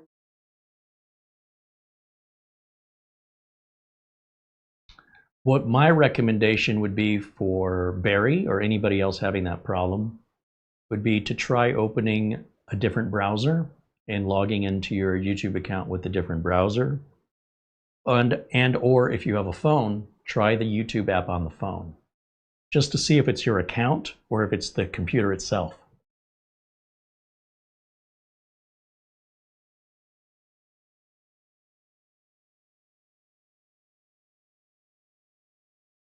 Wayner said, I'm looking for an old Ryzen G small factor build. Send me an offer. Small Ryzen G. I don't build too many small systems. And when I do, I can't tell you off the top of my head. Like, we've got the micro ATX, like the Leon Lee and the Montec. Both of those are like, they're not mini ITX, they're not teeny. But they're the smaller, like the briefcase style, with the leather and everything. I've got two of those over there. I don't know if they're Intel or AMD. We had the Thermaltake, that little spaceship looking thing. I can't remember what I put in it though. It's way off on the floor in the corner and I can't get to it. There's too many things in the way. I have to walk all the way around and kind of dig through to reach over and grab it. You know what? It's not impossible, but it's not. I wish it was within arm's reach. So hold on a second. Let me see if I can grab it. I have no recollection of what I put in it. And these small ones probably aren't too bad to ship compared to the bigger ones. But my goal is to try and find local buyers.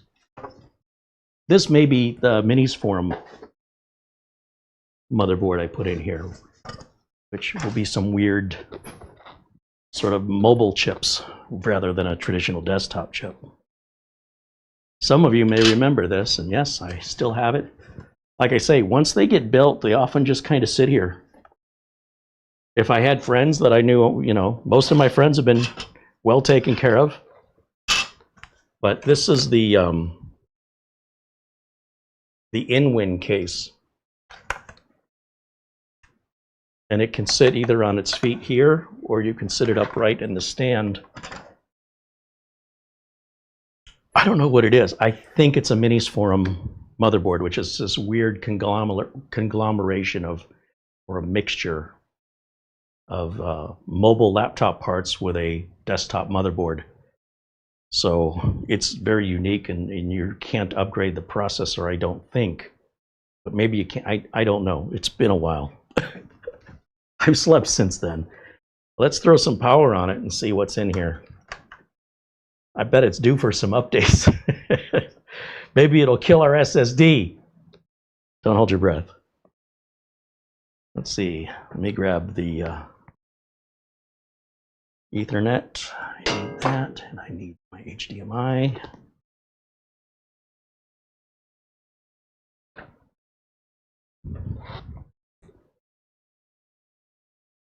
Say HDMI, and I need Ethernet.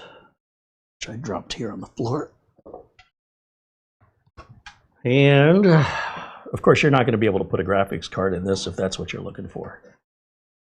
This is more like a high-end multimedia PC. Oh, I need a keyboard and a mouse.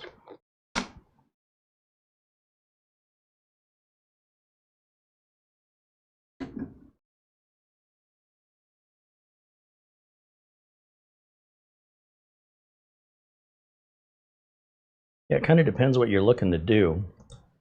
Some of these form factors are more appealing for being deployed for certain use case scenarios. I have a power button, right? Where is it? Is this it? You know it's bad when I can't even remember how to turn it on. Whatever that is, I think that is not the power.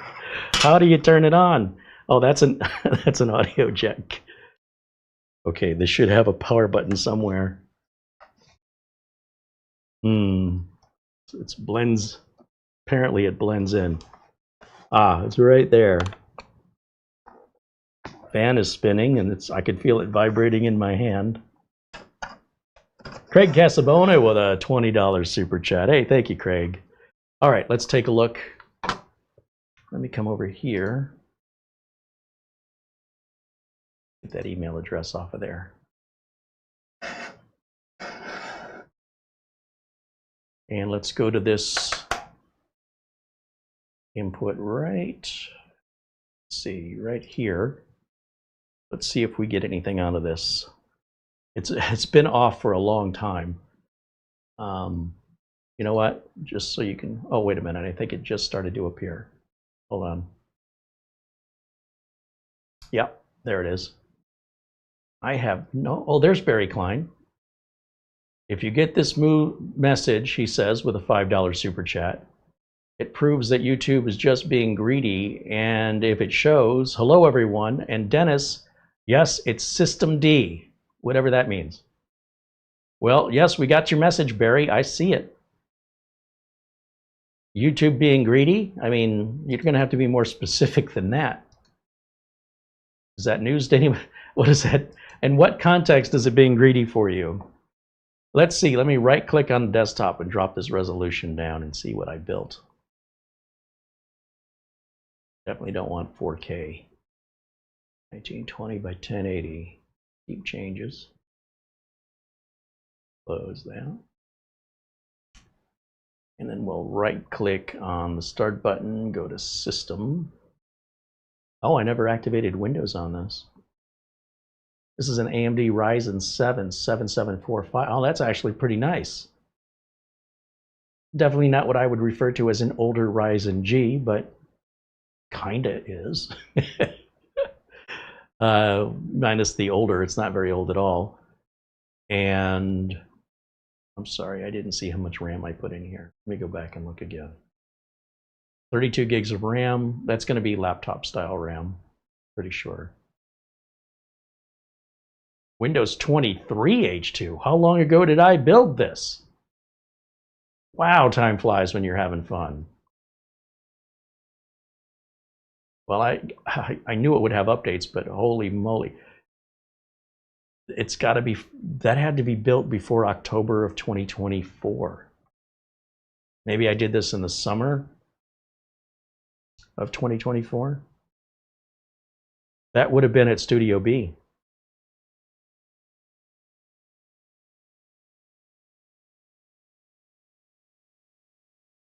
Let's see what it says for updates. Yeah, and I bet that AMD Adrenalin stuff has got to be really old too. Oh, we're going to be needing some updates.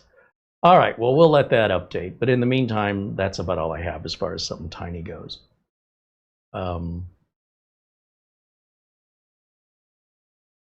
we'd have to know if you want to use it for gaming or something. We could look around maybe and see what the options are. But most of the systems are gaming ready that I build, meaning all you have to do is plug a video card into it. I won't sell video cards. They're far too troublesome with support, and they double the cost of the machine.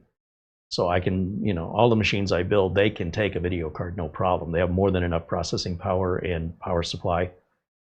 But I don't want to get involved in that part of it because it's expensive and it's a support nightmare with most video card sales. So I don't want to get involved.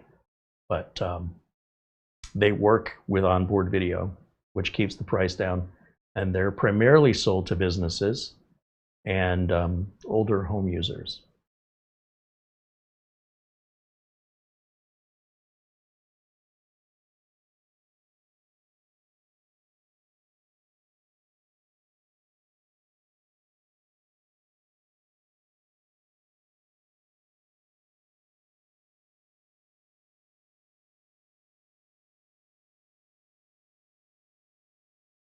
Scott says, I remember you building this. It may have been with Mitch. Yeah, it probably was.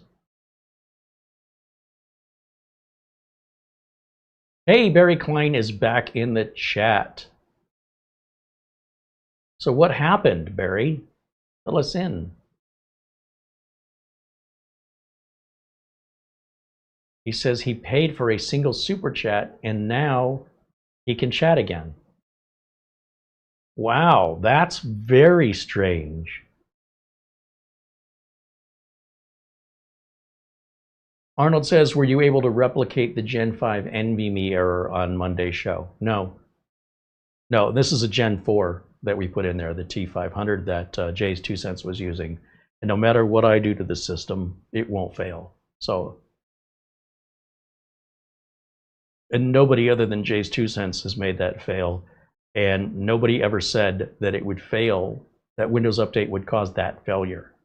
He did something different that had a similar symptom, and then he correlated that to the cause, that's just not how it works. That's not how we solve problems. Well, if you stop breathing oxygen, you won't get cancer, and it'll stop your cancer from getting worse. So therefore, the cause of cancer is breathing.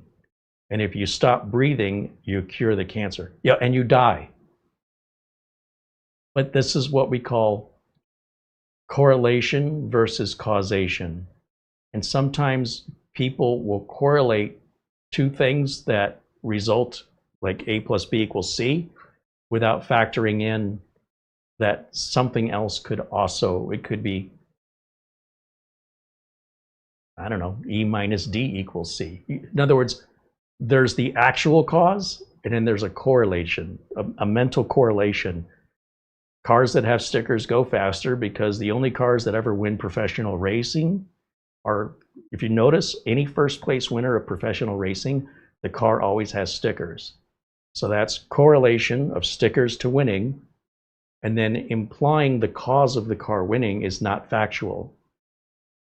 It's completely irrelevant, but this is often a human mind that does not have a proper academic training or experience in an industry or a subject field is more likely to exhibit correlation to causation of being related versus somebody who is a professional in the industry would say, this is way oversimplified and there's much more to it than that. And so in an attempt to try and prove it, I can't prove it. Like I cannot prove to you that Windows update causes a problem, nor can I prove to you any other Windows update causes a problem because it doesn't exist. How do you know if something is real? How do you know you're not dreaming right now? Like, you want to get deeply philosophical. How do you know you're not just a program running in a matrix? How do you know there aren't multiple universes? How do you know that when you're dreaming, when you're asleep, that you're not really alive, and when you're alive, you're really asleep and dreaming? How do you know that these feelings of deja vu are bleed over from neighboring universes? How? It's just through evidence. Being able to replicate what somebody is claiming is your very first step to acknowledging it exists. And if we're talking about air, well, I can't see air. How do I know it? I feel it. I feel air. I can feel it or I can see it. To me, love is real because I feel it, right? But at the same time, if we're saying that if you take a hammer and you take a chisel and you turn the chisel around and you turn the hammer around and use the chisel as a hammer and the hammer as a chisel, that the end result will be predicted. It's not predicted. It depends what you're hammering on, how hard you're hammering it. It may make a significant difference in the end result based on the conditions of the test. So if you go looking for a problem, which, Jay's 2 cents went looking for it and said nothing he did could replicate the error. So he moved on to something else, testing new drivers on an NVIDIA 5090 graphics card. And while running the new driver test, he overheated his solid state drive. And you could see the solid state drive overheat. You see it slow down and you see the system reset. And this is exactly what an overheated NVMe drive does. And so what I was going to do on Monday's show is build the system, which we built, and then overheat the drive, which is why I took the heatsink off. And I still can't get it to overheat. Nothing I do is causing it to overheat. So I can't even make that happen. And that's a real thing that can happen, but I can't make it happen. But when Jay's 2 cents, when he experienced an overheating NVMe drive, he immediately correlated that to the cause being the Windows update, when nobody has reported that issue. There's not a single person on the planet that said the way you replicate the issue is what he did. And when he did what they said to do to replicate the issue, he could not get it to replicate. He gave up and he went to do something else. When that something else had an error, he was predisposed to say, oh, well, then that's the update. No, it wasn't. It could have been the NVIDIA driver. It could have been the NVMe drive overheating. It could have been a bad firmware that needed to be updated. There's so many things he did not thoroughly look into because he didn't want to. He was looking for causation. He's looking for anything to crash. And if anything crashed, it was the update without any evidence. Didn't matter. If I change a flat tire on your car and now your car won't start, your cause is going to be me. I caused your car not to start simply by changing your tire. That tells me you don't know much about cars. But because I was the last one who touched it, it's my fault. Be very careful who you're getting your information from. They might mean well, or the whole thing could be a hoax and they're trolling you. I don't know what their intention is. But the fact that they keep reiterating, so many content creators keep reiterating this, and not a single one of them can create that problem. And when Jay's 2 cents created a problem, there was no causation proven that it was the Windows update. In fact, I'm very confident he overheated his NVMe drive. Because if you watch an overheated NVMe drive, it does exactly what Jay's 2 cents showed. And if he was a professional in the industry, he would have seen that a million times by now. Not a million, but he'd be familiar with that symptom and the result. That is associated most commonly, not always, most commonly, that is exactly what you see when you overheat an NVMe drive. Why doesn't he know that? Because he's an enthusiast. He doesn't work in the industry. So his level of experience is limited to his own personal interests, not to being paid by, an employer saying, you will do this and you will do that.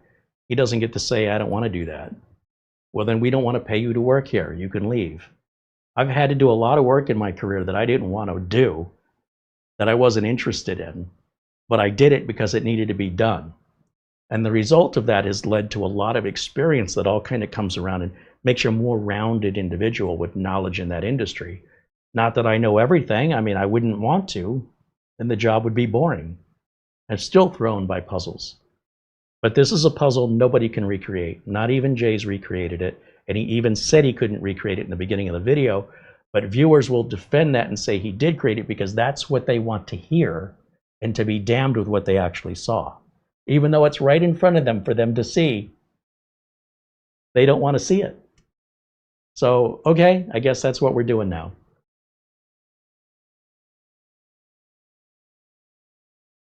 Dennis wants to know, do I think one of those secure drive eraser programs stress out the NVMe. Oh, for sure they do. Yeah, yeah. You when you run a disk sanitizer, it writes over every single sector on the disk.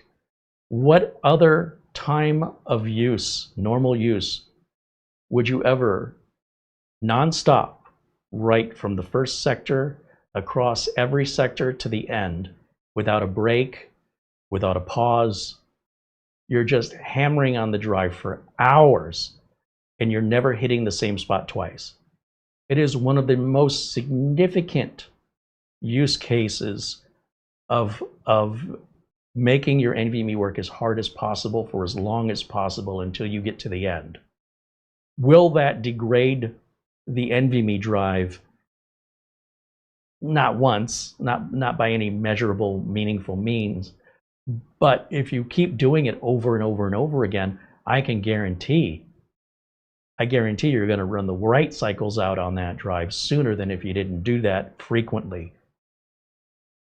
But drives have become so inexpensive these days, who even cares? Like, there should be no reason you need to sanitize a drive more than once. You shouldn't even need to do it once. For what purpose would you sanitize a drive? Can you give me an example? Never mind doing it multiple times. Why would you even do it to begin with? That's what I want to know. Give me an example.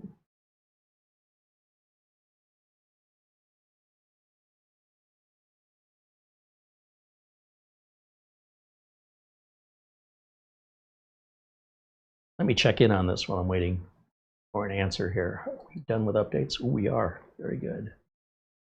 Probably on the next update go round, it's going to ask us if we want 24H2.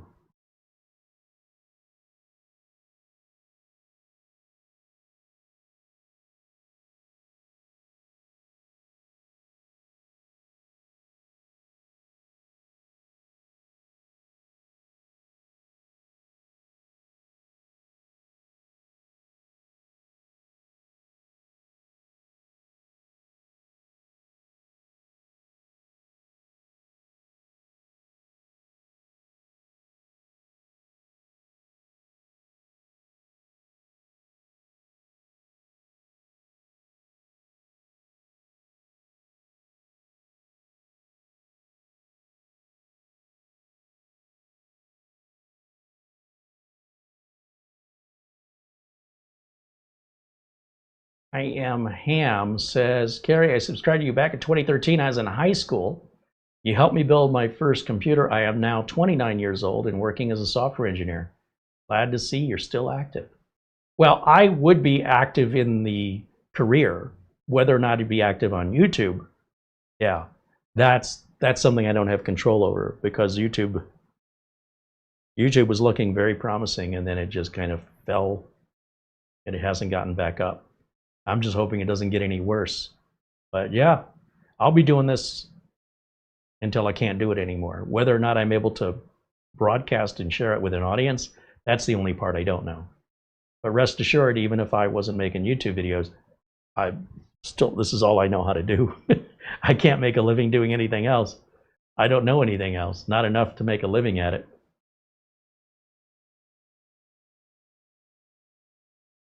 David Graham said Jay's 2 cents had a Bluetooth driver conflict that caused his games to stutter. Oh, he just released that video today, didn't he? I didn't watch it, but I guess you're summarizing it for me. Some clickbaity title like, if your games are stuttering, I have the fix. He's getting really clickbaity. So yeah, I'm sure he's doing the whole correlation causation thing. That's not, I mean, it still might be the right solution. I talk about people ritualizing repairs rather than understanding repairs. So if you're having a problem and someone on Reddit says you click here, you do this, you do that, and then your problem's solved, but you understand what they're saying and 3 of those steps have nothing to do with solving the problem, and you can do the steps they told you and skip those 3 steps and still get the same end result, and you ask them, why did you put those 3 unnecessary steps in there? They'll get very defensive with you. Hey, I don't know why it works. All I can tell you is this is what I did and it fixed my problem. I was just trying to help you. Thanks. Maybe you could stick your foot on top of my head when I'm drowning and tell me you're helping me. You're helping save me from drowning by keeping your foot on top of my head. You know, please don't help. But that's called ritualizing. They don't know why it rains, but if we do the rain dance, it rains. I'm pretty sure the two aren't related. Correlation does not imply causation, but it's very much human nature for those who are not well educated professionally or academically with a lot of experience in that particular subject matter. And you don't have to be to have an opinion. Freedom of speech.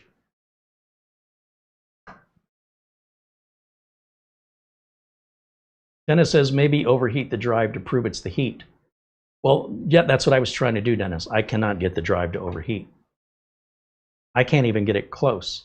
I took the heatsink off and was copying big files to it. It's fine. You have any idea how frustrating that is?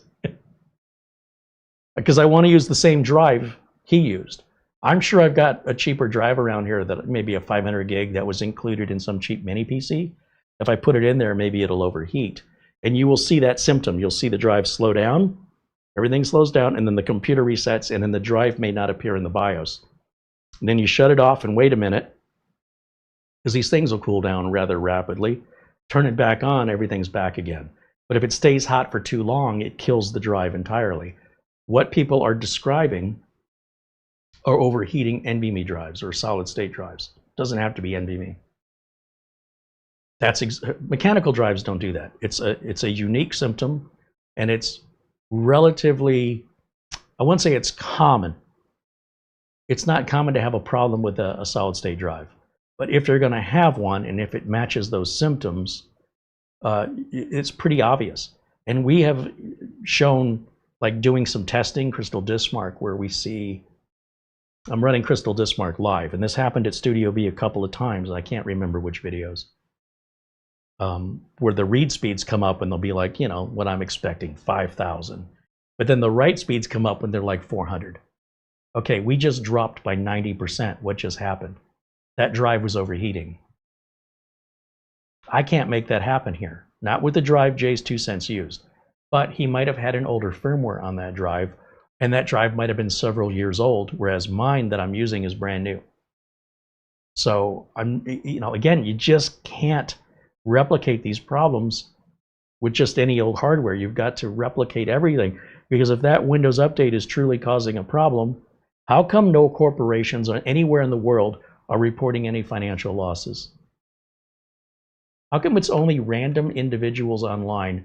Nobody you'll meet in person, nobody you will meet in person has ever said to this day that that Windows update caused them a problem. They're only claiming it online. Nobody's claiming it in person. Nobody can demonstrate it. And Microsoft and Phison have spent a lot of money testing this, and they are basically saying, you're being played. Now, they're being very nice about it. If I was Microsoft and Phison, I'd be looking for a lawsuit. And I'd go after the guy who started it for defamation and slander and libel. And then say, this is all the testing, this is what it cost us, and we're suing you for that. All those damages that you created that we had to respond to. And he's in Japan. And in a court of law, he would have to demonstrate in a court of law the problem to satisfy a judge that he's telling the truth and Microsoft and Phison are lying. Do you think he can? I think the whole thing's a hoax. And until I actually see the problem in real life, or I see a real video of somebody demonstrating it so I can replicate it here on the bench, or until I get a call from a real customer, or I see a real company or hear a real company whose systems went down, even some of their workstations with their thousands of employees, big corporations, thousands of employees and thousands of desktops, all getting updates, not a one anywhere on the entire planet. Maybe somebody on Mars? I don't know. It's getting, how is this just not obvious to everybody? Where are the companies complaining of data loss and IT costs due to a Windows update? Ford Motor Company, Intel, AMD, any big corporation, Kroger, Nabisco, I don't know. Any large corporation, Coca-Cola, Pepsi, all those buildings you see downtown or wherever you live, those tall high rises, what about all those people? Wouldn't they all be screaming bloody murder? If this were real and really happening, wouldn't there be consequences? Or just for a few people online?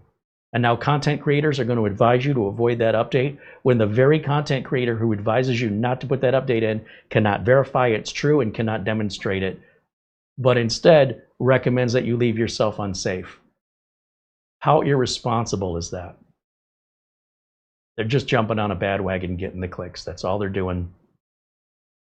And they don't realize the harm they're causing and the number of people, of viewers that used to trust them who now,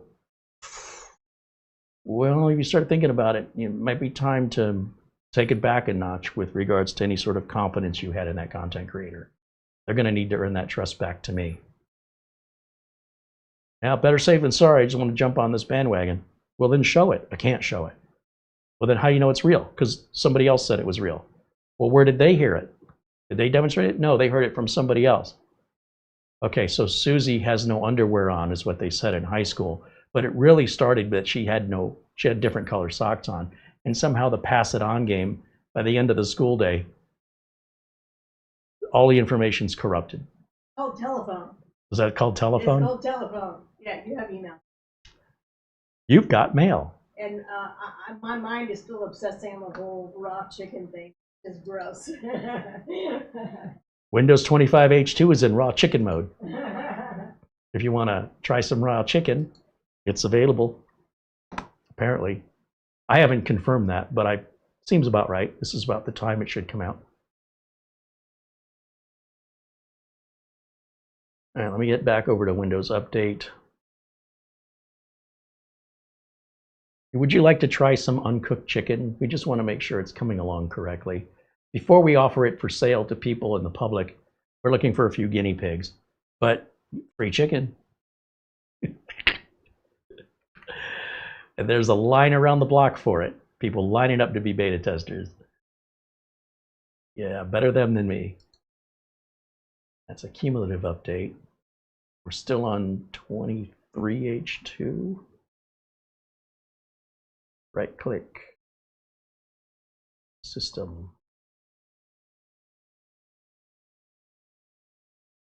Yeah, we're still on 23. Sometimes on a system like this, because there's nothing on it, and this is just an operating system we threw on during the build, it might be in my best interest just efficiently to just reinstall Windows 11 24H2. And likely within the next 2 months, 25H2 will be out. And if this still sits unused, why put an operating system on top of it when I could just reinstall it clean if there's nothing but drivers to put back on? Seems faster to just do a clean install. But I'll, out of curiosity, it's a nice burn-in test, to just try and get whatever updates are available and make sure that they install the way they're supposed to. That's a great burn-in test. That's why I wouldn't just restore a system image and assume everything is okay. These days, with quality control being what it is, it probably will be okay, but I don't trust it that much that I want to put my name behind it and deliver it to a customer on a copied image and just assume. Because all it takes is one time and I'll be going back again and there's not enough profit. I'll lose money as soon as I have the first support call and I have to restart over again, redo it. It becomes a financial loss for me, and the customer's inconvenienced and probably shakes their confidence in me. It's just human nature, screwed up. They trusted you to make a right decision. They trusted you to build it right. And then I cut corners for a higher profit, only to end up having it cost me money, not only to fix it at my expense, but maybe future money that could have been earned from more orders from that customer that might be more reluctant before they place another order. Joe says, leave it alone. If it's true, it's too rare to worry about it. So I saw Theo Joe's warning about it, and I skipped through it. I didn't watch the whole thing. But what I gathered from that video is he was saying it was real. He did mention that Jay's 2 cents likely overheated that NVMe drive. But if that was the conclusion at the end, as I'm going through it, I didn't see. And again, this is what people do, right? They see the title, they don't really read the article or watch the whole video. So I'm doing it right now, where what I'm hearing from Theo Joe is, watch out. And when I'm skipping through the video, he's just reiterating all the reasons why you need to watch out and still questioning it, right? He's still saying, but we're not exactly sure. Okay, so at the end of it, maybe I'll have to go back and watch the whole video. What I got out of what I saw was he seemed to be very much on the fence about it. Like, this might be real. Well, if you can't confirm that it's real, there is no might be. I might be 10 feet tall and 4,000 pounds. I might be, but I'm not. So I don't know what, I mean, there might be Bigfoot, Sasquatch, Chupacabra, the Loch Ness Monster, ghosts, zombies. There might be. But until somebody shows it to me or can demonstrate one, you go here to these coordinates and you'll see this. Like the Grand Canyon, we can all see it. It's there. We don't have to say it might be there. If you make an effort to look, you can confirm that. So, I don't know. I appreciate that information because that's not what I got out of his video, but I admittedly did not watch the whole thing. I was so disappointed by the first 3/4 of it. I was like, oh. Even Theo Joe said, I think NVMe drives have a thermal pro. Like, you don't even know? Really? As long as you've been doing this, you don't know? That's when I got disgusted and turned it off. He seemed uncertain what an NVMe drive would do if it overheated. He didn't seem to know. I thought he did. I thought he was well versed, at least in the basics of how this stuff works, because to me, that's real basic. These SSDs have been around for, geez, I installed my first NVMe, not NVMe, I installed my first solid state drive in 2013. And I think he was making videos back then too. So how does he not know that for a fact? How is he not sure? And if you're not sure, should you be making a video about something you're not sure about unless you're asking for help? But you're advising other people and you yourself aren't even sure? Then why are you even talking about it until you are sure? Yeah, I was not a fan of that video.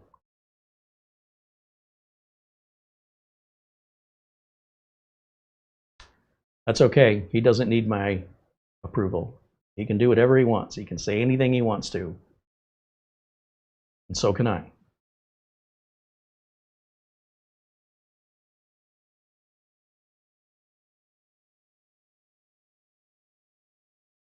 Wild Soul said, you both are right. Theo Joe,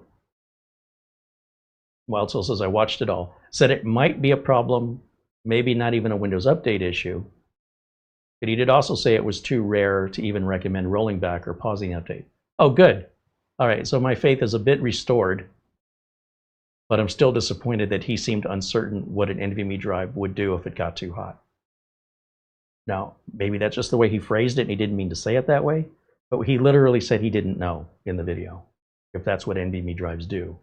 But he imagined they must, right? There must be something they do when they get hot. Maybe before you made the video, you could have Googled that.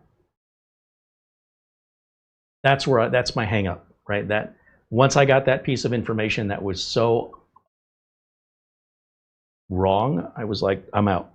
I'm done. I'm not interested in anything else he has to say. If you can't even get that, how can I trust anything else? All right, I was going to check email and I forgot. Oh, our friend Mark Gaines with an Amazon gift card. He says, I hope you enjoy this card, this gift card. Consider this my super chat contribution. Thanks for all your help. Well, again, we appreciate that. With the super chats, we appreciate those too. It's just that YouTube takes 30% of any super chat and makes us wait a month to 60 days before they give it to us. With an Amazon gift card, we get the money instantly and Amazon doesn't take any money. And we're going to spend it at Amazon anyway. All this stuff you see on the table pretty much came from Amazon. So why not cut out the middleman? You know what I mean? So thank you, Mark. Oh, was that it? Charlie Purdy sent us an Amazon gift card, I think just prior to the show or right after the show, just like a few minutes in. I apologize if I didn't shout you out there, Charlie. And a shout out to our friend Buster out there in Scotland as well, as always. Thank you, you guys. And Ryan in Canada with a $2 super chat. Thank you, Ryan.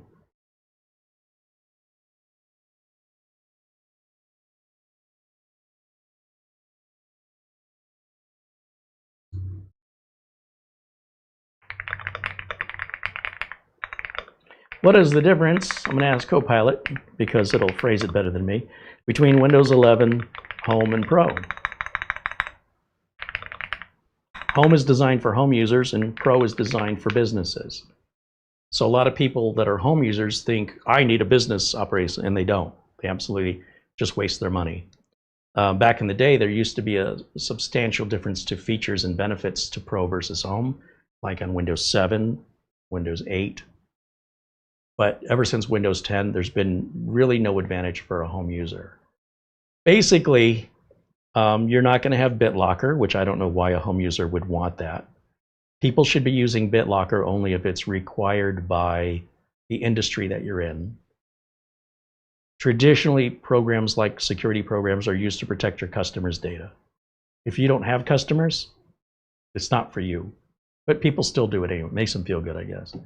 There's no remote desktop hosting on Windows Home, Windows 11 Home. Another thing home users wouldn't use. That's used for IT departments primarily to maintain hundreds, if not thousands, of computers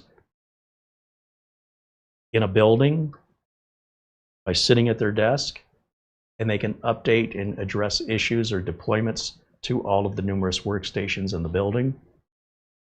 There's no Hyper-V virtualization. So if you run virtual machines natively within Windows, you'd have to download a third-party application, VMware or something. But within the Windows Pro ecosystem, you don't have to leave that. There's no group policy editor in Windows Home. Why would there be? Why would you be restricting yourself? It doesn't make any sense. When you have employees and you need to restrict any potential damage an employee can cause to the business, then the group policy editor can be a key component to keeping your business operational. Even if the employee wasn't doing something intentionally, they could have severe effects on everybody in the building and their ability to help your customers and have your business do whatever your business does. So these are not options for home users because home users don't have customers and employees. So if a home user does put Windows 11 Pro on, what good does it do them? Pretty much nothing. There's some people that are like, well, I've got to have BitLocker. That's an emotional need. It's not an actual need in most cases. Psychologically, they think Pro is better than Home, but they can't tell you why. If you ask them, they go, well, isn't it better? No. Not if you don't have a professional business and lots of employees and you don't have regulatory concerns from the government that you must abide by in your industry, whether it's HIPAA law or FINRA, financial law. Why would you do that to yourself? Yeah, that's your primary difference. Also, Windows 11 Home can see less RAM. But when I say that, let me be specific. How much RAM can Windows 11 Home use? Up to 128 gigs of RAM.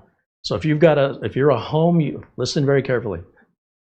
If you're a home user with more than 128 gigs of RAM, you will have to have Windows 11 Pro to see and use that. But if you're at 128 gigs of RAM, you're fine with Windows 11 Home. Does anybody here have more than 128 gigs of RAM? Anybody?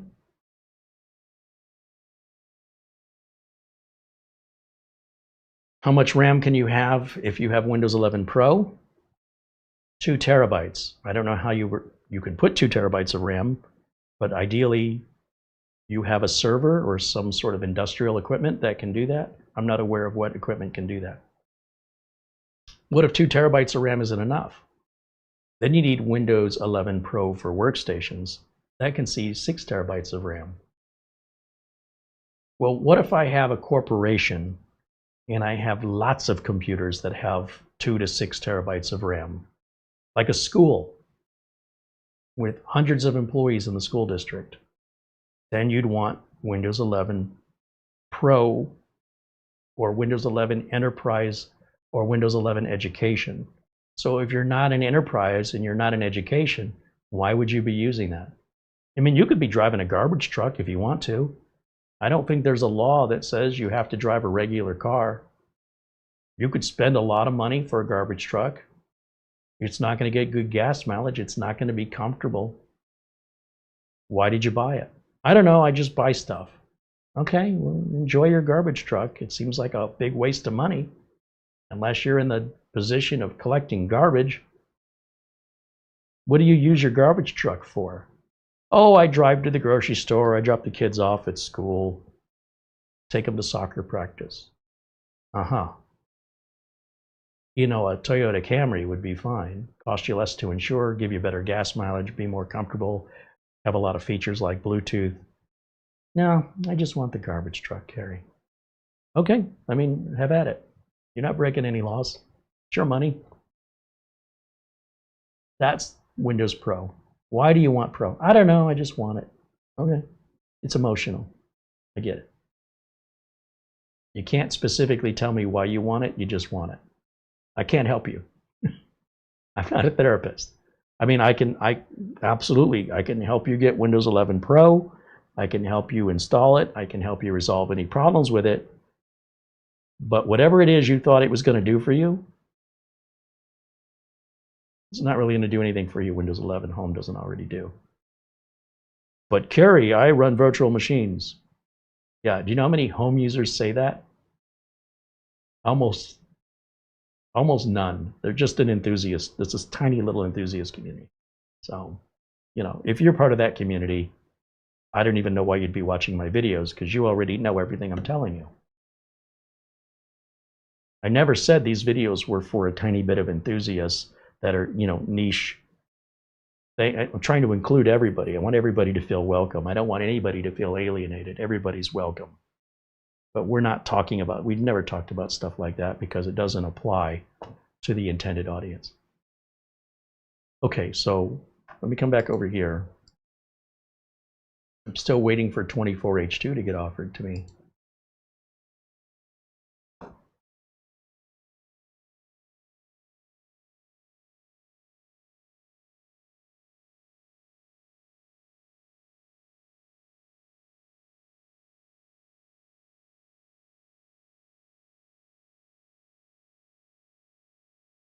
There it is.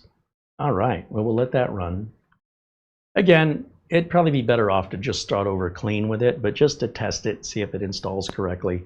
I'm sure it'll be fine, but I'll know for sure when it's done, right? I'm pretty sure, but I need the evidence, and it's already out on the table, so yeah. Wolf's friend, it says it's like Linus buying a fire truck for the clicks. Did he do that? Seems like something he might do. Thomas says, I want it because I'm a professional. Right, because that's what makes you a professional. And clearly he's being sarcastic. I appreciate the sarcasm.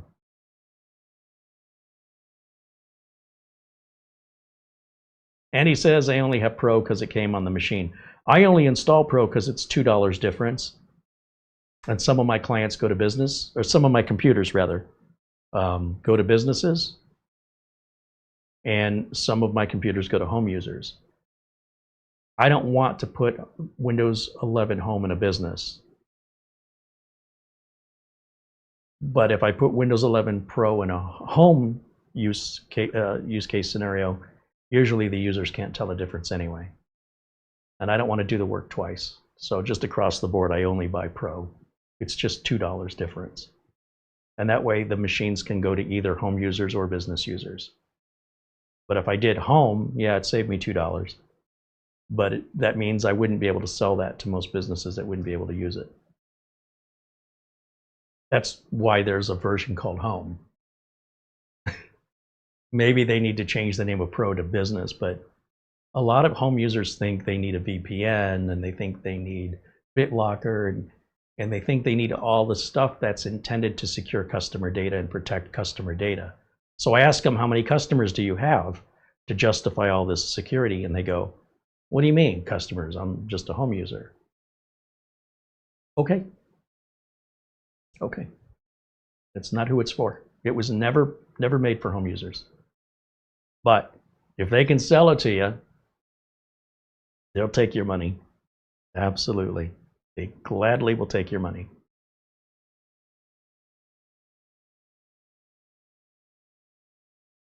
Mark Chambers said, yeah, he got a fire truck. It was cheap, and he made the money back from the 4 videos he did.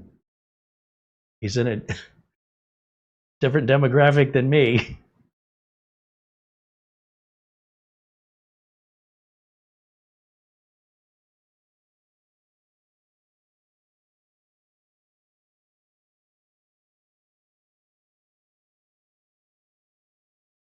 Ennis says, I thought the videos were for the chat.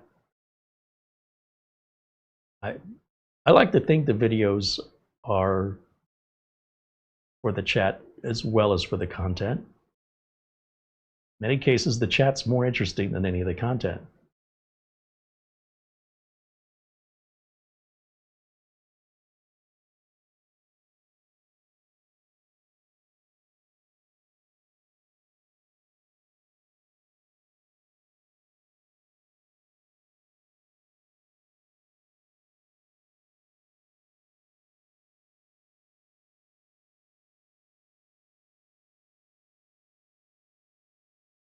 Coreyman says, I have Windows Pro for Hyper-V.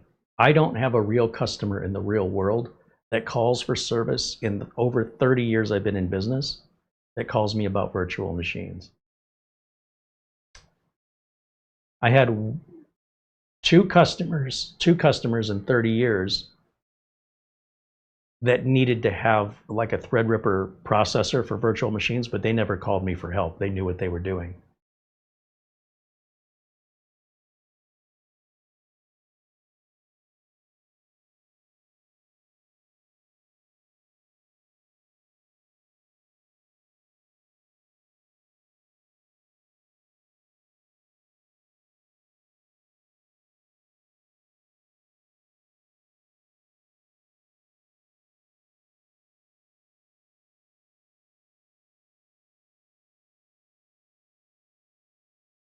Yeah, nobody's got 128 gigs of RAM. 64 gigs, maybe 96 gigs. And even if you did have 128 gigs of RAM, you're not going to have more than that. Now, the server that we repaired from Serve the Home, Patrick over at the YouTube channel Serve the Home had a damaged server. It was damaged by UPS. It has 512 gigs of RAM in it. Do you have any idea how much the RAM is worth? The CPU in there is a Threadripper, trying to remember which model. It's a $4,000 or $5,000 CPU, just the CPU. The motherboard's $2,000. The motherboard weighs 17 pounds. It's sitting right over here. I'm looking right at it. Takes a while to boot. It's a lot of RAM. Probably consumes a lot of power. I have no use for it, and nobody's buying it, so it just sits here. I thought I was fixing it for Patrick, but when it was done, Patrick said, I don't need it, you can have it. Thank you. Okay. So I've got this rocket ship of a machine that weighs like 65 pounds. Very difficult to move, too expensive to ship, which is what got it damaged to begin with. Nothing wrong with it. What am I going to do with it? I fixed your garbage truck. Hey, you can have it. Great. If only I needed a garbage truck. It's worth money. I'll keep it. Maybe I'll find somebody who wants to buy it. But what am I going to do with a garbage truck? You could take it to the store. I could. I could also walk. What's your point? Or, take a regular car like most people. There's a lot of things I could do. I could probably attach myself to a drone and go to the store that way too, but I'm not going to. It was nice. It was very nice of Patrick to do that. But that's not why I did it. I did it to help another creator, and I thought I would make good content, like everybody's going to win. I never thought for a minute he was going to say he didn't want it back, because I poured about $3,000 into the repair. So I got $3,000 into it. That videos didn't make $3,000 back. And I thought, well, if I have it and I sell it, it's worth a lot more than $3,000. So it hasn't sold and it's sat. Oh well. The gesture was well intended. I like Patrick. He's a good guy. I wish there was a way we could work more together, but lately he's just been traveling all over the world and getting tours of AI server centers and places where people are not ordinarily allowed to go, and he's getting all of these exceptions, personal invites like from Michael Dell, stuff like that. So I wish him all the best. I see him very successful, and he doesn't seem to be slowing down. You think, well, he just did a tour of X, Twitter's AI. Nobody's been allowed in there before, only him. Then he did a tour of somewhere else, and nobody's been allowed in there. And he just keeps getting all of these invites. And he's traveling to wherever these data centers are all over the world. That's really cool to see him, gain so much success. And I think he's almost at 1 million subscribers, even though he primarily does not cover anything for home consumers. Once in a while, he'll have a mini PC, but most of what he's covering is some really high-end business stuff. And business people aren't really watching YouTube, so I don't know how he's getting 1 million. I'm happy for him, and I'm glad. It's good quality content, but most of it has no application or is useful to any home user beyond, oh, so that's how it works, Here's a $150,000 AI server rack unit ready to roll. And I think a home user would go, wow, that's pretty fascinating, but they're never going to buy one. Never in their life. They probably won't even see one in real life. So I'm not quite sure where all these subscribers are coming from. But I'm happy. I'm glad. I never predicted that would happen so quickly for him. He's not at 1 million now. He's getting real close.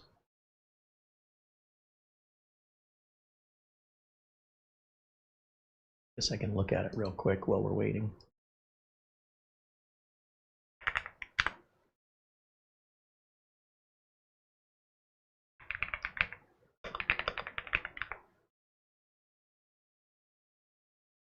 $997,000 subscribers.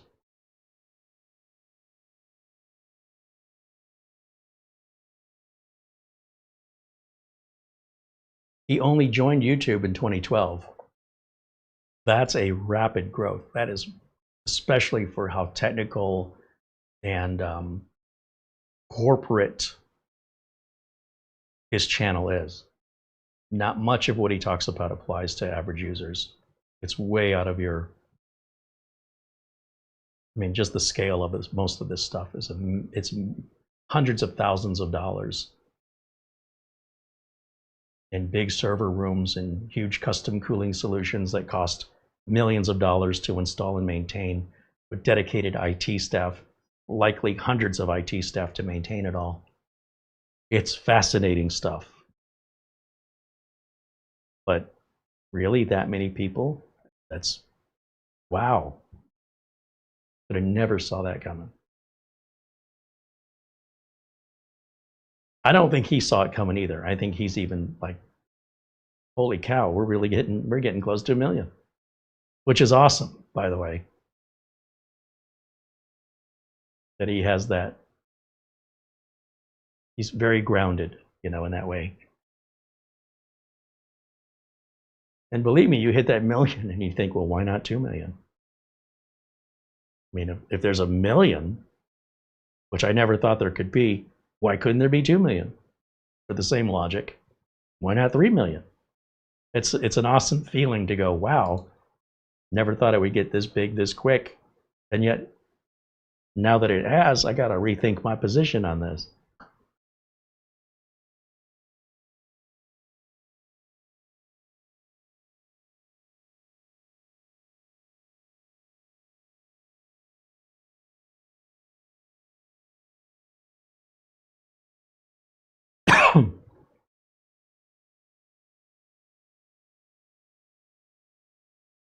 Frank Jimmy said, when Windows 7 was popular, I installed Windows 7 Ultimate. I did too. I might still have the box at Studio A. I have no idea why I installed Windows 7 Ultimate, but I ended up upgrading that to Windows 10 Pro.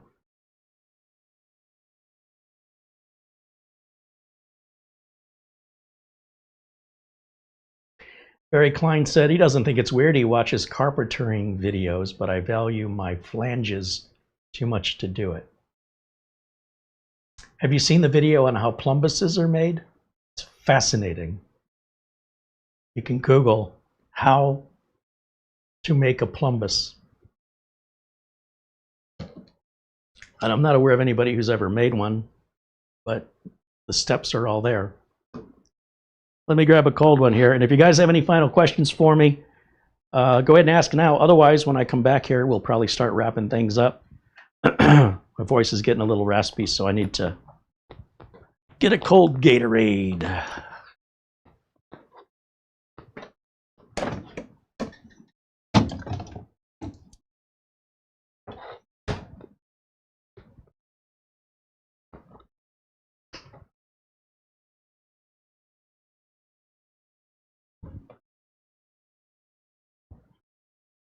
I just noticed that CPU fan. Oh, yeah, it's turning. These Noctua fans, they have these support braces that look like fan blades. So I was looking at them like, that's not turning. I really don't like Noctua fans. I really don't like them. Way too expensive.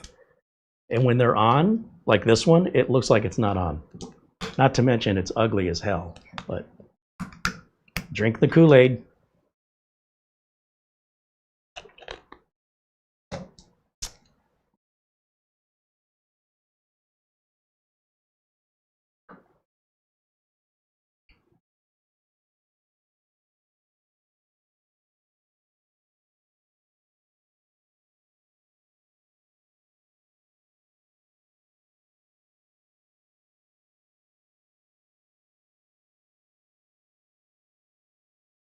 Okay, and again, last chance, questions, comments, observations, throw them into the chat now. We are at, what time are we on? 2.5 hours on today's live show.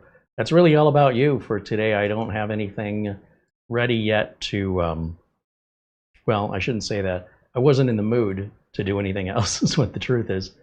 I should have those heat sinks for the QNAP sometime tomorrow. So I don't know if they'll arrive in time for the show. I also want to take another look at the TerraMaster F8 and its poor heatsink design that's causing me issues on that NAS. I could not deploy that to a customer with that heatsink resolution. It's terrible. The rubber bands break, and so you end up with overheating issues. And the bands just keep breaking randomly. I can't stop it. So the only thing I can do is find a more permanent solution, but TerraMaster has put the NVMe's right up against each other, so there's no space between them. So anything that supports a heatsink, whatever that is, interferes with the installation of the next NVMe. And if that NVMe also has a heatsink on it that latches onto the sides, then it hits the sides of the heatsink next to it, and you can't get either drive in, or you get one or the other. You can't get them both in. Now, all TerraMaster had to do was space these out a few millimeters apart, and they didn't do that. It looks like there was plenty of room. I don't know why. TerraMaster advertised this as toolless when it is not. It requires a screwdriver. And when we asked them, why did you say this is toolless? They said, oh, we meant just opening the cover. I would have rather it was the other way around. Make the 8 NVMe drives toolless, and the one screw to take off the cover, or 2 screws, would have been, much easier and less trouble. But it definitely isn't toolless the way they promoted it, and I found that to be quite intentionally deceiving. There's a couple emails. They're not contributions, but there's some whether or not to share. Okay, let me take a look at them. Mm-hmm. Thank you. Yeah.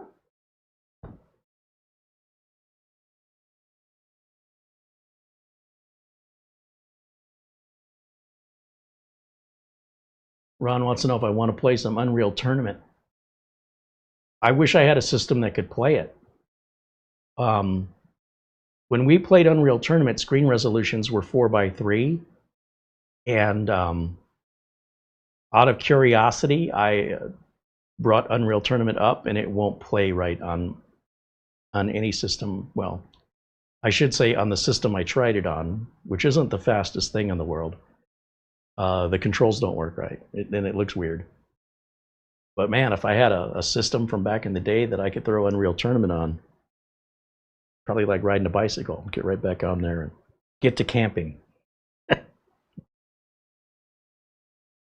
Let's see, what do we have for emails?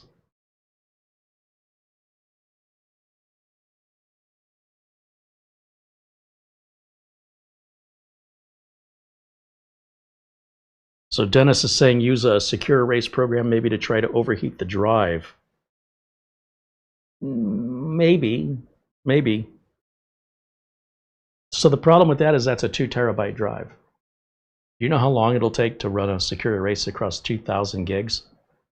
I would want to get a different drive, and it should be able to make them overheat just through normal use. Because we've seen it before. It's just when I want it to happen, I can't seem to make it happen. And again, I was trying to use the same components Jay's 2 cents is using to show that it's not specific to the components, but maybe to the user making a mistake. But I can't even get there. I'm not sure how much time and effort it's worth putting into gossip.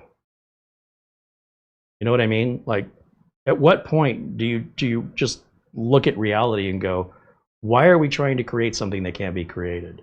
What will it take to convince you that you cannot make the problem happen, I cannot make the problem happen, and Jay's 2 cents very obviously did not make the problem happen, despite saying he did.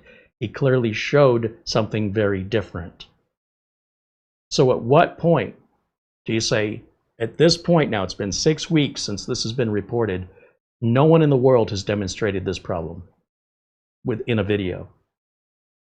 How much time do you need to take convincing that this is all a hoax or a complete misunderstanding on how technology works? Because to me, after 6 weeks, and with Microsoft and Phison making official statements that this is not real, or at least there's no causation regarding these correlations that are being made, that it's likely user error or hardware failure that people are correlating as the cause, when in fact it is not the cause. What I need is somebody to show me this problem is real. And until that happens, it's all a lie. It's all a hoax. They're trolling. And how long do I want to be trolled? At what point will the troll keep trolling as long as you keep going along with it? If I have to work that hard to make this problem occur, that's an overheating problem. That's still not a Windows Update problem. So I don't know what the point of it is. But maybe, I don't know. I might change my mind, but I don't understand what the point. If you have an overheating NVMe drive, it will do exactly what Jay's 2 cents showed. So for me to demo, to show you what Jay's 2 cents showed you, I have to overheat the drive. If I download the update, it doesn't happen. If I do everything Jay's 2 cents did, it won't happen. If I overheat the NVMe drive, it will exactly happen. And I'll tell you that has nothing to do with the update. And I don't know how much more convincing people need. It's like they don't want to hear the truth. They just, instead of proving it exists, they're saying prove it doesn't. How do I prove to you something doesn't exist?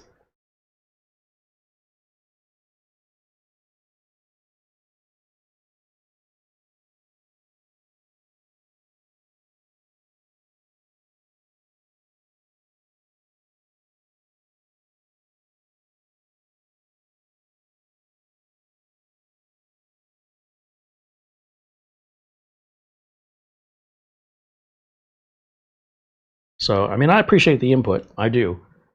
But we got to go back to why. What's the point?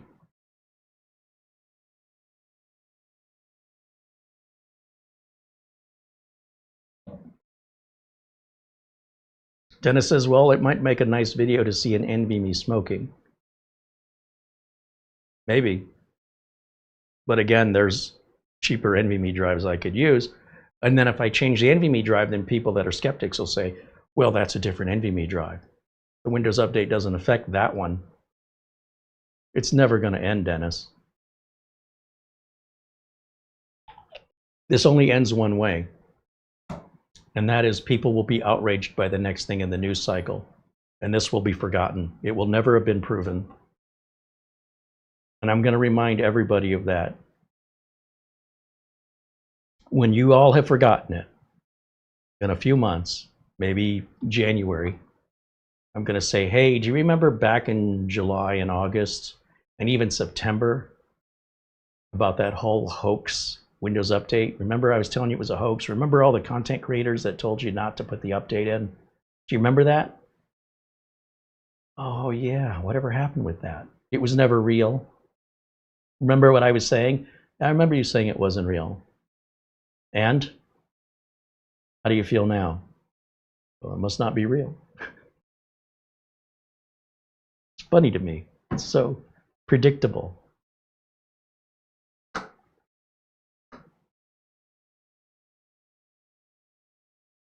But you know what? Maybe somebody will make it happen between now and the next few weeks, and I'll be proven wrong. I would never be happier. Seriously, prove me wrong. That will make my day.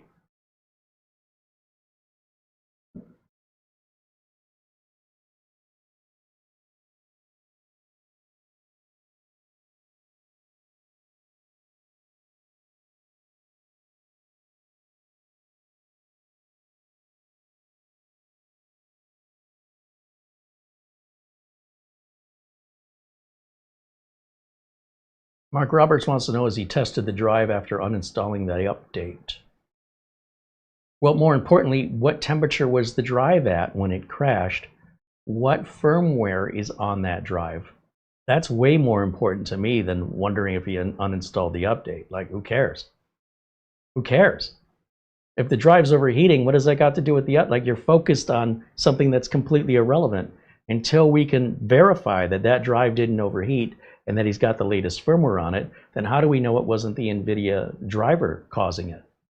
Oh, because he didn't change the NVIDIA driver with the other drive. Well, how do you know there wasn't a correlation between the drive and the NVIDIA driver? Because we wanted it to be the Windows Update, that's why. But can you prove it? No. Can you prove it overheated? Well, that could be very easily reproduced, and show me the heat on the drive. Show me the firmware on the drive. If the drive doesn't have the latest firmware, that could cause the problem. Is there an update to the F1 game? Maybe. Is there an update to the AMD chipset driver? Maybe. Was he overclocking or underclocking the CPU or the RAM? Did he have DOCP turned on? Maybe. I don't know. He sure did keep a lot of that secret. But what he showed is a drive overheating. That is the exact symptom that is very easily reproducible, but didn't even so much as mention it, didn't verify it, didn't double check it, and that could be a problem that's fixed in a firmware update that he doesn't have. It just goes against what you want to see, right? You want to believe this Windows Update caused a problem. Show me. If you believe it, do the work, make a video. You keep relying on what other people are saying. They're lying to you. It's very easy, if it matters to you that much, to set up your rig and make it happen and record it. Prove us all wrong. If you can't do that, then it's just your emotions.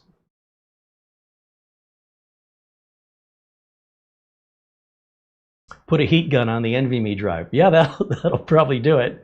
I mean, it might damage the rest of the stuff on the board around it, but sure, why not?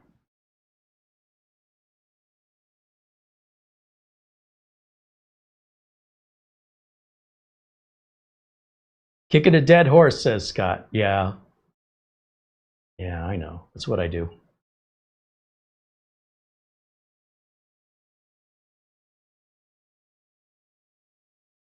How's our guy doing over here on our update? Oh, it's ready to reboot. Off to the races. Hey, I'm kind of glad I took it out and Warmed it up. It's been sitting for a long time. I think the last time I turned this on was Studio B. Ever since I moved it, it's been sort of out of sight, out of mind, and I completely forgot it was there. That's part of the reason why we need to get things organized in here. It's a OSHA hazard. It's like a Fry's Electronics threw up in here. Yeah, too much stuff. Got to get rid of it. Clear it out. Need a garage sale. Anyone want to buy a garage?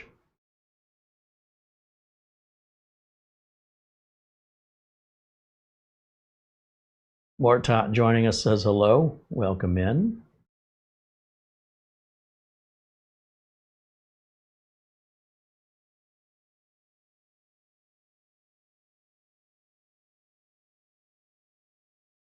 All right. Well, I don't see any other questions.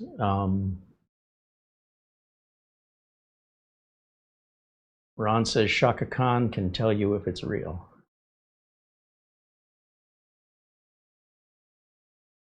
Mark Gaines wants to know, are the rubber bands for holding the heatsink on would a very thin cable tie work?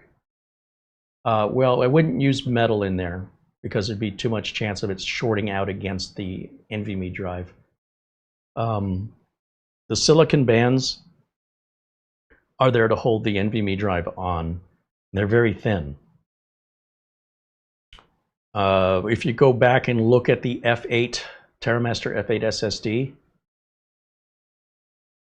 you'll notice how close together they put the slots. All they had to do was just move them apart a couple millimeters. It would have been no big deal. It's not really a height issue with regards to the heatsink. It's the width. The heatsink can be no wider than the NVMe drive, and if you look at a lot of heatsinks on NVMe drives, they're just ever so bit wider, and you wouldn't be able to put two side by side. Except that AdLink, that one would work, but to buy 8 of them at 4 terabytes at $225 a piece, that'll set us back about $1,800 plus sales tax, about $2,000. Replacement rubber bands are about 2 cents. There's also some heat sinks that glue on, but that does mean that if you have to replace a failed drive in a NAS, you'd better have some spares. That's why if you just buy an NVMe drive that'll fit, and again, only the AdLink is the one I'm aware of that'll fit. It's just a bad design from TerraMaster. It's just so easily avoidable. All they had to do was give it a little more space. And there's some cheaper heat sinks that have real thin metal clips, and even then I think they're going to be too wide. I think they extend just maybe a half of a millimeter away from the NVMe on both sides. That adds a millimeter to each NVMe width. And when you set them side to side, then now you need 2 millimeters on each side. And that's if they're touching and rubbing together and you're forcing it in. That's how close together they put the M.2 slots in the TerraMaster F8. And the F8 looks like they could have spread those out a little bit. They had the room. I don't know why they didn't. And it's a terrible heatsink solution because it's a NAS. It's on 24/7. And it's not toolless. You have to shut the thing down, open it up, physically extract the failed drive. That will fail due to overheating because the band broke. And then your customer is down while all that's happening, and you get a new one on there, put a new band on it, and you've got 2 bands per drive times 8 drives. That's 16 bands. So I suppose if one dries out, you know the other 15 are about to go. You might as well do all 15. You're going to be there an hour and a half doing that. It's not easy to get those bands on. I even snapped 2 bands just trying to put them on. They snapped. Very disappointed because the NAS and the technology behind it and the hardware behind it and the operating system are all really good. Why did they drop the ball on something so basic? But that's why we review things. And how many other reviewers went back to the F8 TerraMaster apart from when it was new and everybody was making videos at the same time? How about now? What's it like to live with? Because I fired mine up and 2 of my drives immediately started overheating. When I opened it, 2 rubber bands just fell out that were no longer a single. They broke. They were like a straight band. They weren't a ring shape anymore. And then I had to steal bands out of another heatsink install, because I can't even find where you can buy those.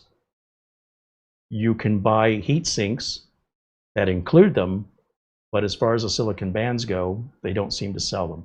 Not only that, even if they did sell them, it's only solving the problem until it happens again. So I will revisit that. We'll make a video on it, because I really would like to use that NAS, but I just can't trust it. I don't want to rely on it and just have bands keep snapping off.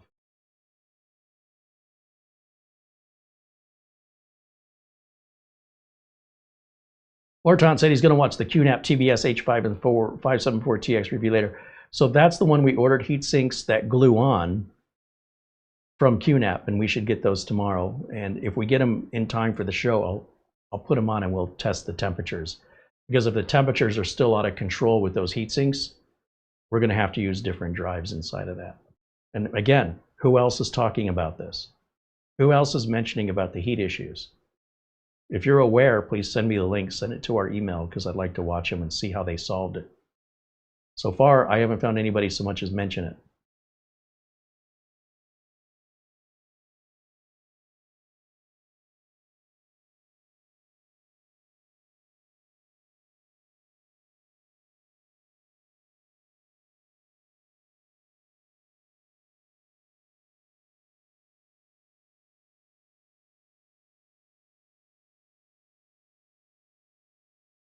Wild Soul says, the Windows 11 machine running slow that I mentioned earlier, it's only got 8 gigs of RAM. It's an original Dell laptop with a 512 gig NVMe drive. Should I try to upgrade the RAM? I don't usually do that to Dell laptops. Dell laptops are usually really easy to upgrade the RAM on, but there's a few that are not so easy. Most of them are easy. The 512 gig NVMe that you've got in there, I would run a crystal disk mark on it and see what numbers you're getting on the reads and writes. And also, does it have more than 20% of drive space free? So if it's 460 plus gigs of data on it, that's probably what's slowing you down. In which case, replacing it with a larger NVMe would benefit you. But first, I would run crystal disk mark for free and just see what sort of read and write numbers you're getting sequentially. The two top numbers.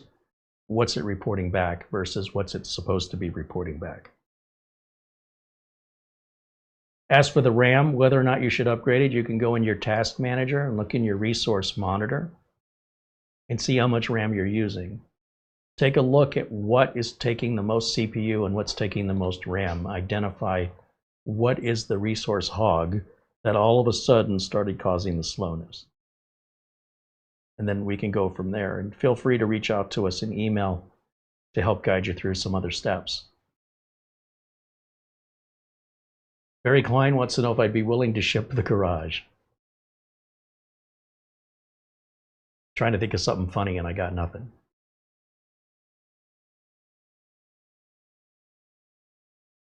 And Wild Soul says, no, it's only got a bit over a quarter of the drive is being used.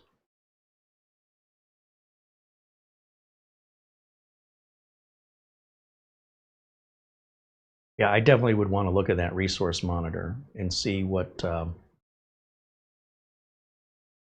taking up the most resources, what's taking up the most CPU usage, what's taking up the most RAM, just as it's idling.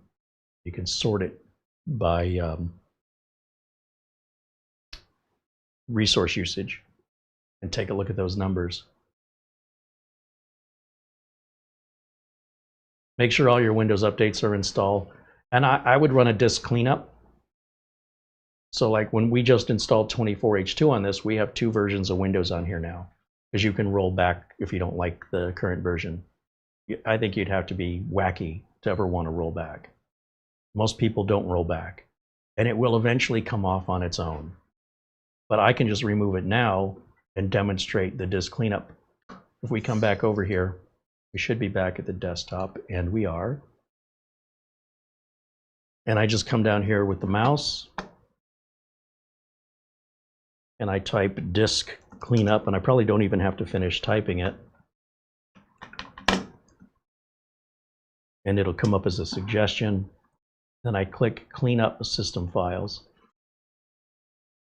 and it's going to see the Windows updates and other things that aren't on the default cleanup. I don't even know why there's a default cleanup. In my opinion, cleanup system files is the only option that it should be bringing up. But right now it's looking for previous Windows installations, so it's going to see 23H2 on there. And while it's working, we can verify, go back to system and just make sure that we have 24H2 installed.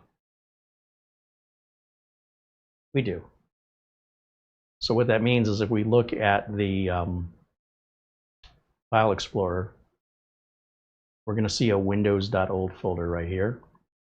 And if you have one and it's empty, you can just delete it. But just because you have one doesn't mean it's necessarily bad. We're curious how big it is. This is taking up a lot of space on the drive that is no longer necessary. And it's there as a safety net if you ever want to roll back. I've never rolled back 24H2 in my life.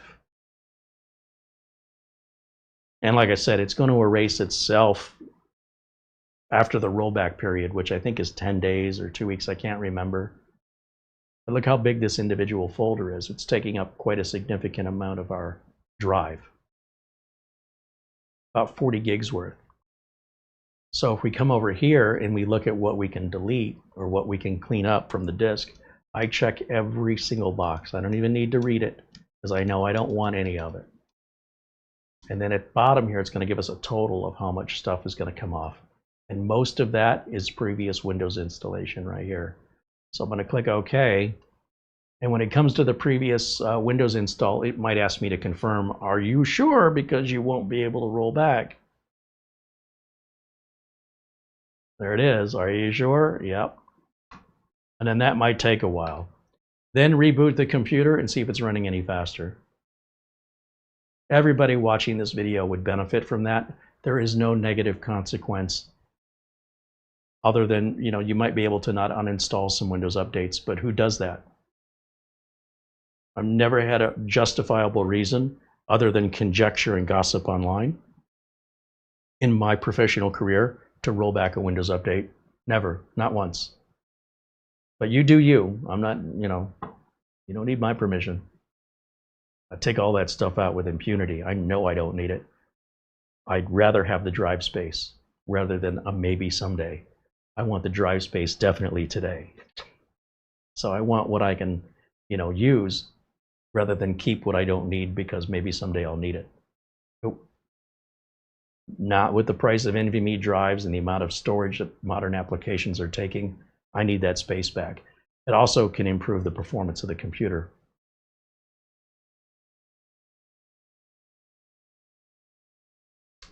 Wild Soul says browsing is what bogs down. He's rebooting more than twice a day. Browsing with what? Edge, Opera, Firefox, Chrome.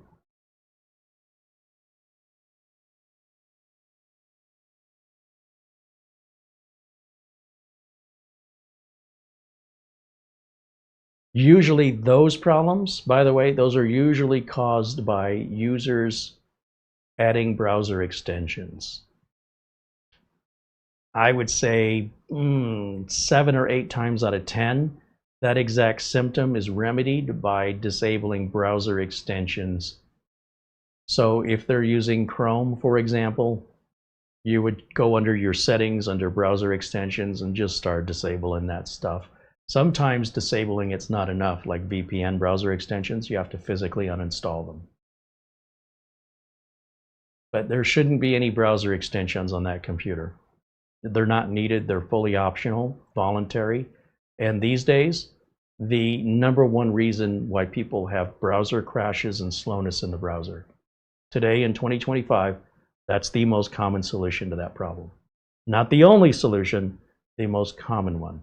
And that's the very first place I would start.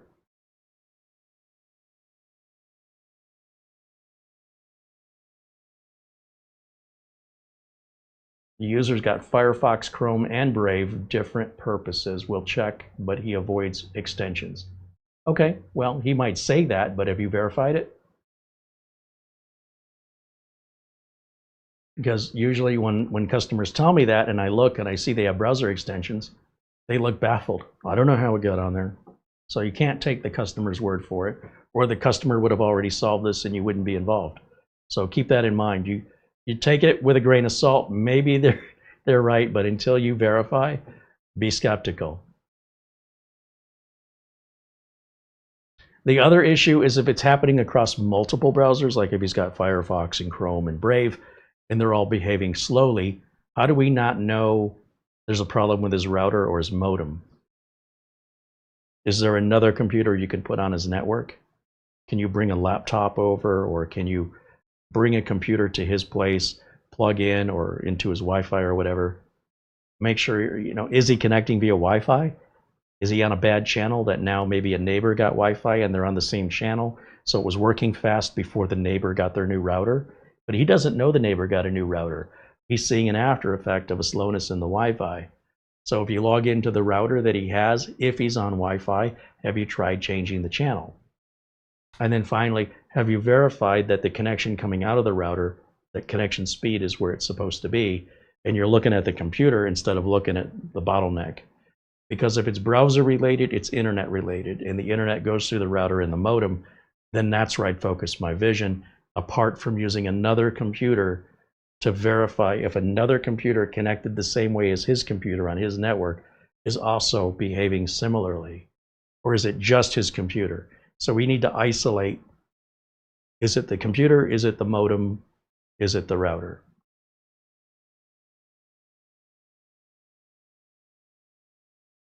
Wild Soul said there's 4 other people also on the network and they're all fine. Okay. Are they wireless or wired?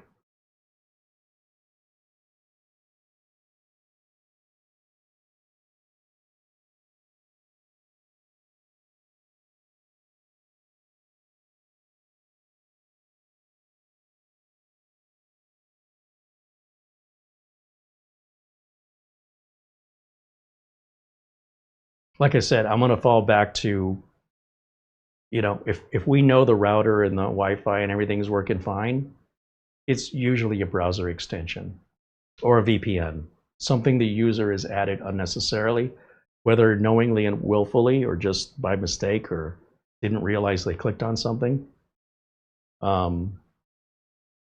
That's usually the cause.